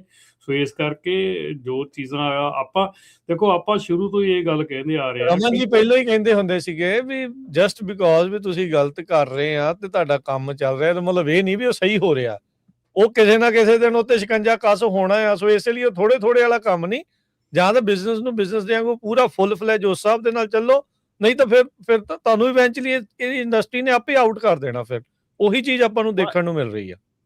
ਹਾਂਜੀ ਭਾਜੀ, ਦੂਜਾ ਨਾ ਜਿਹੜਾ ਰਿਕਰੂਟਿੰਗ ਹੈ, ਹਾਇਰਿੰਗ, ਉਹਦੇ ਵਿੱਚ ਆਪਣਾ ਕੋਈ ਹਿਸਾਬ ਕਿਤਾਬ ਨਹੀਂ ਆਪਣੇ ਕੰਪਨੀਆਂ ਦਾ। ਪਹਿਲੀ ਗੱਲ, ਤੁਸੀਂ ਨਾ ਫਿਊਚਰ ਪੋਟੈਂਸ਼ੀਅਲ ਡਰਾਈਵਰ ਤੁਸੀਂ ਰਿਕਰੂਟ ਕਰਨੇ ਆ ਨਾ, ਰਿਕਰੂਟਿੰਗ ਦਾ ਵੀ ਹਿਸਾਬ ਹੁੰਦਾ। ਫਿਰ ਤੁਸੀਂ ਹਾਇਰ ਕਰਨੇ ਆ, ਹਾਇਰ ਦਾ ਹੁੰਦਾ ਵੀ ਐਪਲੀਕੇਸ਼ਨ ਭਰਾਓ, ਇੰਟਰਵਿਊ ਕਰੋ, ਉਹਨਾਂ ਨੂੰ ਡਰਾਈਵਿੰਗ ਟੈਸਟ ਦਵੋ। ਫਿਰ ਨਾ ਚਲੋ ਤੁਸੀਂ ਬੰਦੇ ਨੂੰ ਰੱਖ ਲਿਆ ਨਾ, ਸਹੀ ਬੰਦਾ ਤੁਸੀਂ ਕਹਿੰਦੇ ਆ ਵੀ ਸਾਡੇ ਲਈ ਕੰਪਨੀ ਨੇ ਇਹ ਬੰਦਾ ਸਹੀ ਹੋਊਗਾ। ਸਾਡਾ ਟਰੱਕ 1.5 ਲੱਖ ਦਾ ਟ੍ਰੇਲਰ ਇਹਨੇ ਚਲਾਉਣਾ ਨਾ, ਇੰਨੀ ਵੱਡੀ ਰਿਸਕ ਇਨਵੈਸਟਮੈਂਟ। ਫਿਰ ਜਿਹੜਾ ਬੰਦਾ ਹਾਇਰ ਹੋ ਜਾਂਦਾ, ਦੇਖ ਲਓ ਤੁਸੀਂ ਉਹਨੂੰ ਤੁਸੀਂ ਨਾ ਟ੍ਰੇਨਿੰਗ ਤੇ ਨਾ ਜਿੱਦਾਂ ਨਵੇਂ ਰੂਲ ਰੈਗੂਲੇਸ਼ਨ ਲਗਾਤਾਰ ਦੇਈ ਜਾਵੋ ਨਾ, ਕਿਉਂਕਿ ਕਿੰਨਾ ਕੁ ਇੰਡਸਟਰੀ ਚੇਂਜ ਹੁੰਦਾ ਰਹਿੰਦਾ ਹਰੇਕ ਸਾਲ, ਹਰੇਕ ਮਹੀਨੇ ਕਹਿ ਲਓ ਜੀ। ਬਿਲਕੁਲ, ਥੈਂਕ ਯੂ ਅਮਰਜੀਤ ਜੀ। ਸੌਰੀ, ਆਪਾਂ ਕਾਲ ਨੂੰ ਹੁਣ ਆਪਾਂ ਕੱਟ ਸ਼ਾਰਟ ਕਰ ਰਹੇ ਹਾਂ ਕਿਉਂਕਿ ਆਪਣੇ ਨਾਲ ਹੋਰ ਕਾਲਰ ਵੀ, ਆਪਾਂ ਉਹਨਾਂ ਦਾ ਵੀ ਵਿਚਾਰ ਲੈ ਲਈਏ। ਥੈਂਕ ਯੂ ਤੁਹਾਡਾ, ਬੜੀ ਮਿਹਰਬਾਨੀ ਕਾਲ ਦੇ ਲਈ, ਸ਼ੁਕਰੀਆ। ਰਾਜਕੀਰ ਇੱਥੇ ਇੱਕ ਗੱਲ ਮੈਂ ਕਹਿ ਦਿਆਂ ਕਿ ਆਪਣਾ 25 ਫਰਵਰੀ ਨੂੰ ਮਿੰਟੀਕਾ ਦੇ ਜਿਹੜਾ ਹੈਗਾ ਆ ਆਪਣਾ ਇੱਥੇ ਗ੍ਰੇਟ ਵੋਲਫ ਲਾਜ ਆ, ਉਹਦੇ ਵਿੱਚ ਕਾਰਬ ਵੱਲੋਂ ਕੀਤਾ ਜਾ ਰਿਹਾ ਟਾਈਮ, ਉੱਥੇ ਆ ਰਹੇ ਆ, ਉਹਨਾਂ ਦਾ ਇੱਕ ਸ਼ੋਅ ਹੈਗਾ। ਮੰਟੀਕੇ ਹਾਂਜੀ, ਮੰਟੀਕਾ ਗ੍ਰੇਟ ਵੁਲਫ ਲੌਜ ਦੇ ਵਿੱਚ 25 ਤਰੀਕ ਨੂੰ ਆਪਣੇ ਨਾਪਟਾ ਦੇ ਇਵੈਂਟਸ ਦੇ ਵਿੱਚ ਆਪਾਂ ਜਿਹੜਾ ਆ ਇਹ ਪਾਇਆ ਹੋਇਆ। ਨਾਪਟਾ ਦੀ ਸਾਈਟ ਤੇ ਜਾ ਕੇ ਤੁਸੀਂ ਉੱਥੇ ਰਜਿਸਟਰ ਕਰ ਸਕਦੇ ਆ। ਕਾਰਬ ਵੱਲੋਂ ਆ ਜੀ? ਹਾਂਜੀ, ਕਾਰਬ ਵੱਲੋਂ ਆ। 1-to-1 ਕੰਸਲਟੇਸ਼ਨ ਵੀ ਹੋਣੀ ਆ ਤੇ ਉੱਥੇ ਕਾਰਬ ਅਫੀਸ਼ੀਅਲਸ ਵੀ ਹੋਣੇ ਆ। ਬਹੁਤ ਕੁਐਸਚਨਸ ਜਿਹੜੇ ਤੁਹਾਡੇ ਹੈਗੇ ਆ ਕਾਰਬ ਦੇ, ਜਿਹੜੇ ਕਿ ਕਾਰਬ ਦੇ ਨਾਲ ਤੁਸੀਂ ਕਰਨੇ ਚਾਹੁੰਦੇ ਆ, ਉਹ ਤੁਸੀਂ ਉੱਥੇ ਆਣ ਕੇ ਉਹਨਾਂ ਨਾਲ ਡਾਇਰੈਕਟਲੀ ਗੱਲ ਕਰ ਸਕਦੇ ਆ ਕਿ ਸਮੋਗ ਚੈੱਕ ਦੇ ਬਾਰੇ 'ਚ ਹੋਰ ਬਹੁਤ ਚੀਜ਼ਾਂ ਜਿਹੜੀਆਂ ਇਸ ਵੇਲੇ ਸਾਰਿਆਂ ਦੇ ਜਾਣਨ ਯੋਗ ਹੈਗੀਆਂ। ਸੋ ਮੇਰਾ ਇਹ ਮੰਨਣਾ ਹੈ ਕਿ ਜੇ ਆਪਾਂ ਗੁੱਡ ਨੰਬਰਸ ਦੇ ਵਿੱਚ ਉੱਥੇ ਮੀਟਿੰਗਸ 'ਚ ਜਾਂਦੇ ਆ, ਉੱਥੇ ਫੰਕਸ਼ਨ 'ਚ ਜਾਂਦੇ ਆ ਤੇ ਉੱਥੇ ਜਾ ਕੇ ਕੁਐਸਚਨ ਜਿਹੜੇ ਆ ਡਾਇਰੈਕਟਲੀ ਪੁੱਛਦੇ ਆ, ਤਾਂ ਮੇਰੇ ਖਿਆਲ ਦੇ ਵਿੱਚ ਬੈਟਰ ਰਹੂਗਾ। ਸੋ 25 ਤਰੀਕ ਕਾਰਬ ਦਾ ਰਮਨ ਜੀ ਕਾਫੀ ਚੇਂਜ ਹੋਣਾ, ਜਿੱਦਾਂ EPA ਨੇ ਕਹਿਤਾ ਵੀ ਤੁਸੀਂ ਡੀਜ਼ਲ ਵਾਲੇ ਨਹੀਂ ਬੰਦ ਕਰਨੇ ਜਾਂ ਉਹ 100% ਜ਼ੀਰੋ ਇਮਿਸ਼ਨ, ਕਾਫੀ ਰੌਲਾ ਰੱਪਾ ਜਿਹੜਾ ਚੱਲ ਰਿਹਾ। ਸੋ ਕਲੈਰਿਟੀ ਮਿਲ ਸਕਦੀ ਉੱਥੇ ਕਈ ਚੀਜ਼ਾਂ। ਇਸੇ ਕਰਕੇ ਕਿਹਾ ਜਾ ਰਿਹਾ ਕਿ ਤੁਸੀਂ 25 ਤਰੀਕ ਨੂੰ ਮੰਟੀਕਾ ਗ੍ਰੇਟ ਵੁਲਫ ਲੌਜ ਦੇ ਵਿੱਚ ਸਵੇਰੇ 9 ਵਜੇ ਤੋਂ ਲੈ ਕੇ 1 ਵਜੇ ਤੱਕ ਇਹ ਪ੍ਰੋਗਰਾਮ ਹੈਗਾ। ਪਲੀਜ਼ ਨਾਪਟਾ ਦੀ ਸਾਈਟ ਤੇ ਜਾ ਕੇ ਤੁਸੀਂ ਸਾਈਨ ਇਨ ਕਰ ਸਕਦੇ ਆ। ਜੇ ਤੁਸੀਂ ਕਾਰਬ ਨਾਲ ਰਜਿਸਟਰਡ ਹੈਗੇ, ਤੁਹਾਨੂੰ ਈਮੇਲ ਵੀ ਆ ਚੁੱਕੀ ਹੋਣੀ ਆ, ਤੁਸੀਂ ਉੱਥੇ ਵੀ ਜਾ ਕੇ ਰਜਿਸਟ੍ਰੇਸ਼ਨ ਜਿਹੜੀ ਕਰ ਸਕਦੇ ਹੈਗੇ। 9 ਤੋਂ 1 25 ਫਰਵਰੀ ਤੇ ਵੋਲਫ ਮਿਲਾ ਵੁਲਫ ਲੌਜ 4 ਦੇ ਉੱਤੇ ਹੀ ਦਿਖਦਾ ਆ ਸਾਈਡ ਤੇ 120 ਤੇ, ਸੌਰੀ ਜੀ। ਠੀਕ ਹੈ ਜੀ, ਆਪਣੇ ਅਗਲੇ ਕਾਲਰ ਉਹਨਾਂ ਨਾਲ ਗੱਲ ਕਰਦੇ ਆ। ਸੁਰਿੰਦਰ ਜੀ। ਹਾਂਜੀ, ਪੰਜਾਬੀ ਰੇਡੀਓ ਤੇ ਸਾਰੇ ਟੱਬਰ ਨੂੰ ਸਤਿ ਸ੍ਰੀ ਅਕਾਲ ਜੀ। ਸਤਿ ਸ੍ਰੀ ਅਕਾਲ। ਦੇਖੋ ਜੇ ਟਰੱਕ ਟਰੇਲੇ ਚੋਰੀ ਹੋਣ ਲੱਗੇ ਨਾ, ਹੁਣ ਇਹ ਸਾਡੇ ਸਿੰਘ ਨੌ ਨੇ ਪੰਗਾ ਪਾਤਾ, ਨਹੀਂ ਹੁੰਦੇ ਪਹਿਲਾਂ ਤੋਂ ਆਏ ਆ। ਸਾਡਾ 88 ਵਿੱਚ ਟਰੱਕ ਐਲੇ ਤੋਂ ਚੋਰੀ ਹੋਇਆ ਸੀ, ਅੱਜ ਤਾਂ ਨਹੀਂ ਲੱਭਾ ਸਣੀ ਲੋਡ। ਫਿਰ ਸਾਡਾ ਦੂਜਾ ਟਰੱਕ 92 ਚ ਚੋਰੀ ਹੋਇਆ ਫੀਨਿਕਸ ਨੂੰ, ਉਹ ਅੱਜ ਤਾਂ ਨਹੀਂ ਲੱਭਾ। ਦੂਜਾ ਸਾਡੇ ਨਾਲ ਫਰਕ ਕਰਦੇ ਆ। ਮੈਂ 10 ਸਾਲ ਟਰੱਕ ਚਲਾਇਆ, ਨੀਲ ਪਜਾਮਾ ਪਾ ਕੇ, ਉੱਪਰ ਦੀ ਕਿਰਪਾਨ ਪਾ ਕੇ। ਇੱਥੇ ਗਾਹਟੀਨ ਸ਼ਹਿਰ ਪੈਂਦਾ ਨੀਲੇ ਸੈਂਟਰ ਦੇ ਕੋਲ, ਅਸੀਂ ਉਹ ਸਕੇਲ ਮਿਸ ਕਰਦੇ ਹੁੰਦੇ ਸੀ, ਚਲੋ 10 ਮੀਲ ਪਿੱਛੇ ਦੀ ਹੋ ਜਾਣਾ। ਉੱਥੇ ਮੈਨੂੰ ਟਿਕਟ ਦਿੱਤੀ, ਉਹਨੂੰ ਮੈਂ ਦੱਸਿਆ ਤਾਂ ਇੱਥੇ ਕਹਿੰਦਾ 53 ਫੁੱਟ ਟਰਾਲਾ ਨਹੀਂ ਇੱਧਰ ਲਿਆ ਸਕਦਾ। ਮੈਂ ਕਿਹਾ ਵੀ ਇੱਥੇ 80 ਫੁੱਟ ਲੰਮੀਆਂ ਬੈਨਾਂ, ਉੱਥੇ ਦੁੱਧ ਦੀਆਂ ਫੈਕਟਰੀਆਂ, ਉਹ ਦੁੱਧ ਚੱਕਣ ਆਉਂਦੀਆਂ, ਕਿ ਉਹ ਕਿੱਦਾਂ ਆਉਣੀਆਂ ਫਿਰ ਜੀ? ਮੈਂ ਨਹੀਂ ਲਿਆ ਸਕਦਾ 53 ਫੁੱਟਾ। ਚਲੋ ਟਿਕਟ ਦਿਓ, ਕਹਿੰਦਾ ਤੁਸੀਂ ਕੋਰਟ 'ਚ ਆ ਜਾਓ ਲੋਸ। ਅਸੀਂ ਕੋਰਟ 'ਚ ਗਏ ਤਾਂ ਚਲੋ ਜੱਜ ਨੇ ਸਾਡੀ ਟਿਕਟ ਮਾਫ ਕਰਤੀ। ਦੂਜਾ ਸਲੀਨਸ ਤੋਂ ਅਸੀਂ ਜਾਂਦੇ ਸੀ, ਮੇਰੇ ਮੋਹਰੇ ਫਲੈਟ ਵਿੱਚ ਟਰੱਕ ਜਾਂਦਾ ਸੀ, ਉਹਨਾਂ ਨੂੰ ਲਾਈਟਾਂ ਲਾਈਆਂ, ਮੈਂ ਪਿੱਛੇ ਹੌਲੀ ਹੋ ਗਿਆ। ਫਿਰ ਉਹ ਜਦ ਰੋਕ ਗਿਆ ਫਲੈਟ ਬੈਠ, ਉਹਨੇ ਮੈਨੂੰ ਪਿਛਲੀਆਂ ਲਾਈਟਾਂ ਲਾਤੀਆਂ, ਮੈਨੂੰ ਰੋਕ ਲਿਆ, ਮੈਨੂੰ ਟਿਕਟ ਦੇ ਗਿਆ। ਫਲੈਟ ਵੱਧ ਨੂੰ ਕੁਛ ਵੀ ਨਹੀਂ ਕਿਹਾ, ਉਹਨੂੰ ਕਹਿੰਦਾ ਜਾ ਤੂੰ। ਇਹ ਫਰਕ ਸਾਡੇ ਨਾਲ ਪਹਿਲਾਂ ਤੋਂ ਹੁੰਦਾ ਆ, ਹੁਣ ਜਰਾ ਕਾ ਜ਼ਿਆਦਾ ਹੋ ਗਿਆ। ਜਿੱਦਣ ਉਹ ਮੁੰਡਾ ਹਰਜਿੰਦਰ ਵਾਲਾ ਹੋਇਆ ਕਾਂਡ, ਉਦੋਂ ਬਾਅਦ 8 ਬੰਦੇ ਮਾਰੇ, ਕਿੱਥੇ ਡਰਾਈਵਰ ਨੇ, ਉਹਦੀ 30 ਦਿਨ ਜ਼ਮਾਨਤ ਹੋ ਗਈ। ਤੇ ਸਾਡੇ ਇਹ ਸਾਰਾ ਪੰਗਾ ਜਿਹੜਾ ਸਿੰਘ ਨੌ ਦਾ ਪੈਂਦਾ, ਸਾਡੀ ਪਛਾਣ ਵੱਖਰੀ ਕਰਕੇ ਹੁੰਦਾ ਸਭ ਕੁਛ ਪਹਿਲਾਂ ਤੋਂ ਆਇਆ, ਹੁਣ ਵੀ ਹੁੰਦਾ ਹੈ, ਹੋ ਹੀ ਜਾਣਾ ਹੈ ਜੀ। ਹਾਂਜੀ ਹਾਂਜੀ ਜੀ, ਮਿਹਰਬਾਨੀ ਆਪਣੇ ਵਿਚਾਰ ਸਾਂਝੇ ਕਰਨ ਦੇ ਲਈ। ਅਗਲੇ ਕਾਲਰ ਨੇ ਗੁਰਮੁਖ ਜੀ। ਸਤਿ ਸ੍ਰੀ ਅਕਾਲ ਰਾਜਕਰਨ ਜੀ। ਸਤਿ ਸ੍ਰੀ ਅਕਾਲ ਜੀ। ਸਤਿ ਸ਼੍ਰੀ ਅਕਾਲ ਸਾਹਿਬ ਜੀ, ਮੈਂ ਸਿਟੀਜ਼ਨ ਹਾਂ। मैं पूछना चाह रहा हूँ, जिससे मैं अपने प्राइवेट कार चलाऊंगा, बजाय पासपोर्ट 24 घंटे ना रखा, कोई कार्ड ऐसा है वो रख सकता को? ਇਮੀਗ੍ਰੇਸ਼ਨ ਦਾ ਕੁਐਸਚਨ ਆ। ਹਾਂਜੀ ਬਿਲਕੁਲ, ਜੇ ਪਾਸਪੋਰਟ ਰੱਖੋ ਜਾਂ ਕਾਰਡ ਰੱਖੋ, ਇਹ ਤੁਸੀਂ ਪਾਸਪੋਰਟ ਕਾਰਡ ਹੁੰਦਾ ਹੈ, ਉਹ ਰੱਖ ਸਕਦੇ ਆ ਨਾਲ। ਅੱਜ ਸਾਡਾ ਟਰੱਕਿੰਗ ਦਾ ਚੱਲ ਰਿਹਾ ਪ੍ਰੋਗਰਾਮ। ਹਾਂਜੀ, ਥੈਂਕ ਯੂ ਜੀ। ਸੋ ਪਾਸਪੋਰਟ ਕਾਰਡ ਇੱਕ ਬਣਦਾ ਆ, ਉਹ ਬਣਵਾ ਲਓ ਜੀ। ਉਦਾਂ ਇਹ ਸੁਪਰੀਮ ਕੋਰਟ ਨੇ ਕਿਹਾ ਸੀਗਾ ਵੀ ਉਹਨਾਂ ਨੂੰ ਜੇ ਸ਼ੱਕ ਹੁੰਦਾ ਤੇ ਪੁੱਛ ਸਕਦੇ ਆ, ਪਰ ਉਦਾਂ ਅਮਰੀਕਾ ਦਾ ਸੰਵਿਧਾਨ ਕਹਿੰਦਾ ਵੀ ਸਿਟੀਜ਼ਨ ਨੂੰ ਆਪਣੇ ਕੋਲ ਕੁਝ ਰੱਖਣ ਦੀ ਇਦਾਂ ਦੀ ਚੀਜ਼ ਦੀ ਜ਼ਰੂਰਤ ਨਹੀਂ ਆ, ਪਰ ਸਮਾਂ ਵਿਚਾਰਨ ਦੀ ਜਿਹੜੀ ਕਹਿੰਦੇ ਵੀ ਇਸ ਟਾਈਮ ਜ਼ਰੂਰਤ ਇਹ ਹੈਗੀ ਆ। ਹਾਂਜੀ, ਕਰਨਜੀਤ ਜੀ। ਹੈਲੋ। ਹਾਂਜੀ, ਹੈਲੋ ਜੀ। ਹਾਂਜੀ ਕਰਨਜੀਤ ਸਿੰਘ ਆ ਜੀ। ਸਤਿ ਸ੍ਰੀ ਅਕਾਲ ਜੀ ਸਾਰਿਆਂ ਨੂੰ। ਸਤਿ ਸ੍ਰੀ ਅਕਾਲ। ਸਤਿ ਸ੍ਰੀ ਅਕਾਲ। ਹਾਂਜੀ, ਮੈਂ ਇਹ ਪੁੱਛਣਾ ਸੀ ਜੀ, ਅੱਜ ਕੱਲ ਟਰੱਕਿੰਗ ਦੇ ਵਾਸਤੇ W2 ਤੇ ਕੰਮ ਕਰ ਰਹੇ ਆ, ਤੇ ਟੈਕਸ ਬਾਰੇ ਪੁੱਛਣਾ ਸੀ ਤੇ ਇਹਦੇ 'ਚ ਕੋਈ ਓਵਰਟਾਈਮ ਬਣਦਾ ਟਰੱਕਿੰਗ ਕੰਮ ਦੇ ਵਿੱਚ ਕਿ ਨਹੀਂ ਬਣਦਾ ਜੀ? ਓਵਰਟਾਈਮ ਦੇ ਜਿਹੜੇ ਟੈਕਸ ਘਟਿਆ ਜਾ ਰਿਹਾ ਨਾ, ਉਸ ਵਾਸਤੇ ਜਾਣਕਾਰੀ ਲੈਣੀ ਸੀ ਜੇ ਕੋਈ ਹੋਵੇ। ਨਹੀਂ, ਓਵਰਟਾਈਮ ਤੁਹਾਨੂੰ ਆਵਰਲੀ ਪੇ ਕਰਦੀ ਆ ਕੰਪਨੀ ਜਾਂ ਤੁਹਾਨੂੰ ਕਿੱਦਾਂ ਪੇ ਕਰਦੀ? ਹਾਂਜੀ ਹਾਂਜੀ, ਆਵਰਲੀ ਕਰਨੀ ਲੋਕਲ ਡਰਾਈਵਰ ਆਵਰ। ਹਾਂਜੀ, ਫਿਰ ਤਾਂ ਉਹਦਾ ਓਵਰਟਾਈਮ ਲੱਗਦਾ ਤੇ ਓਵਰਟਾਈਮ ਦਾ ਟੈਕਸ ਵੀ ਕੱਟਿਆ ਜਾਣਾ ਜੀ। ਤਾਂ ਸੇਮ ਰੂਲ ਹੀ ਆ ਜਿੱਦਾਂ ਬਾਕੀ ਕੰਪਨੀਆਂ 'ਚ। ਕਿੰਨੇ ਘੰਟਿਆਂ ਤੋਂ ਬਾਅਦ ਓਵਰ ਟਾਈਮ ਮਿਲੇਗਾ? 40 ਤੋਂ ਬਾਅਦ 40 ਤੋਂ ਬਾਅਦ ਓਵਰਟਾਈਮ ਹੈ ਜੀ। ਅੱਛਾ ਜੀ, 40 ਤੋਂ ਬਾਅਦ ਜਿਹੜੀ ਓਵਰ ਟਾਈਮ ਵੀਕਲੀ ਤੌਰ ਤੇ। ਇਹ ਸੇਮ ਰੂਲ ਆ ਜੀ, ਬਾਕੀ ਚਾਹੇ ਤੁਸੀਂ ਕਿਸੇ ਵੀ ਹੋਰ ਵੀ ਸਾਰੀ ਕੰਪਨੀ ਸਾਰੇ ਇੰਪਲੋਇਮੈਂਟ ਲਈ ਸੇਮ ਹੀ ਹੈ ਜੀ। ਨਹੀਂ ਡੇਢਾ ਹੁੰਦਾ ਕਿ ਦੋ ਡਬਲ ਹੁੰਦਾ ਆ? ਨਹੀਂ ਜੀ, ਡੇ ਨਹੀਂ ਕੁਛ ਰਿਹਾ, ਉਹ ਤਾਂ 11 ਘੰਟੇ 12 ਘੰਟੇ ਦੀ ਸ਼ਿਫਟ ਜਿਸ ਤਰ੍ਹਾਂ ਚੱਲਦੀ ਉਦਾਂ ਹੀ ਚੱਲੀ ਜਾਂਦੇ ਆ। ਪਰ ਕਾਰਨ ਤਾਂ ਇਹੋ ਹੀ ਵੀ ਉਹਦੇ ਵਿੱਚ ਟੈਕਸ ਦੀ ਡਿਬੇਟ ਮਿਲ ਜੇ ਤੇ ਉਹਦੇ ਵਾਸਤੇ ਜਾਂ ਨੈਚੁਰਲੀ W2 ਦਾ ਜਿਹੜਾ ਹੈਗਾ EDD ਦਾ ਰੂਲ ਸਾਰੇ EMPLOYEES ਲਈ ਸੇਮ ਹੀ ਹੈਗਾ ਆ। ਜੇ ਹੁਣ ਉਹ ਨਰਸਿੰਗ ਦੇ ਵਿੱਚ ਆ ਉਹਨਾਂ ਨੂੰ ਟਾਈਮ ਐਂਡ ਹਾਫ ਮਿਲਦਾ ਹੈ ਜਾਂ ਹੋਰ ਕਿਸੇ ਨੂੰ ਟਾਈਮ ਐਂਡ ਹਾਫ, ਉਹਨਾਂ ਦਾ ਵੀ ਟੈਕਸ ਉਵੇਂ ਹੀ ਕੱਟਿਆ ਜਾਂਦਾ ਜਿਵੇਂ ਸਾਰਿਆਂ ਦਾ ਕੱਟਿਆ ਜਾਂਦਾ। ਜੀ ਜੀ, ਧੰਨਵਾਦ ਜੀ, ਥੈਂਕ ਯੂ। ਜਸ, ਸਤਿ ਸ਼੍ਰੀ ਅਕਾਲ ਬਾਈ ਸਾਰਿਆਂ ਨੂੰ ਜੀ। ਸਤਿ ਸ਼੍ਰੀ ਅਕਾਲ ਜੀ। ਸਤਿ ਸ਼੍ਰੀ ਅਕਾਲ। ਓਕੇ ਬਾਈ, ਮੇਰਾ ਕੁਐਸਚਨ ਇਹ ਹੈ ਵੀ ਜਿਵੇਂ ਨਾਨ ਡੋਮਿਸਾਈਲ ਜਿਹੜੇ ਲੈਸਨ ਆ ਜੀ, ਤੇ ਜਿਵੇਂ ਹੁਣ ਵਿਜ਼ਟਰ ਵੀਜ਼ੇ ਤੇ ਬੰਦੇ ਜਿਹੜੇ ਇੱਥੇ ਆਏ ਆ ਉਹਨਾਂ ਕੋਲੇ ਵੈਲਿਡ ਪਾਸਪੋਰਟ ਹੈਗੇ ਆ ਤੇ ਲੈਸਨ ਵੀ ਉਹਨਾਂ ਕੋਲੇ ਹੈਗੇ। ਵਿਜ਼ਟਰ ਵੀਜ਼ੇ ਵਾਲਾ ਕਿਸੇ ਵੀ ਤਰੀਕੇ ਦਾ ਕੋਈ ਕੰਮ ਨਹੀਂ ਕਰ ਸਕਦਾ ਜੀ, ਮੁੱਕ ਦੀ ਗੱਲ ਇਹ ਆ, ਉਹ ਸਿੱਧੀ ਲਾਈਨ ਆ ਉਹਦੇ ਤੇ। ਸਾਈਲਮ ਕੇਸ ਲਾ ਕੇ ਅੱਛਾ, ਵਰਕ ਪਰਮਿਟ ਉਹ ਵੀ ਵਰਕ ਪਰਮਿਟ ਹੀ ਆ ਨਾ, ਵਰਕ ਪਰਮਿਟ ਹੈ ਜੀ, ਉਹ ਵਰਕ ਪਰਮਿਟ ਹੀ ਆ। ਠੀਕ ਹੈ ਜੀ। ਜੇ ਗਾਂ ਨੂੰ ਜੇ ਉਹਦੇ ਤੇ ਰੈਫਰੈਂਸ ਰਿਵਿਊ ਨਹੀਂ ਹੁੰਦਾ ਕਿਉਂਕਿ ਵਰਕ ਪਰਮਿਟ ਆਪਣੇ ਪਾਸਪੋਰਟ ਆਪਣੇ ਕੋਲ ਵੈਲਿਡ ਪਾਸਪੋਰਟ ਅੱਗੇ ਜਦੋਂ ਨਹੀਂ, ਪਰ ਉਹ ਨਾਲ ਉਹਨਾਂ ਨੇ ਉਹ ਵੀ ਸ਼ਰਤ ਰੱਖੀ ਨਾ, ਕੋਈ ਸਪੈਸੀਫਿਕ ਵੀਜ਼ਾ ਵੀ ਹੋਣਾ ਚਾਹੀਦਾ ਕੰਮ ਕਰਨ ਵਾਲਾ ਉਹ ਵਾਲਾ।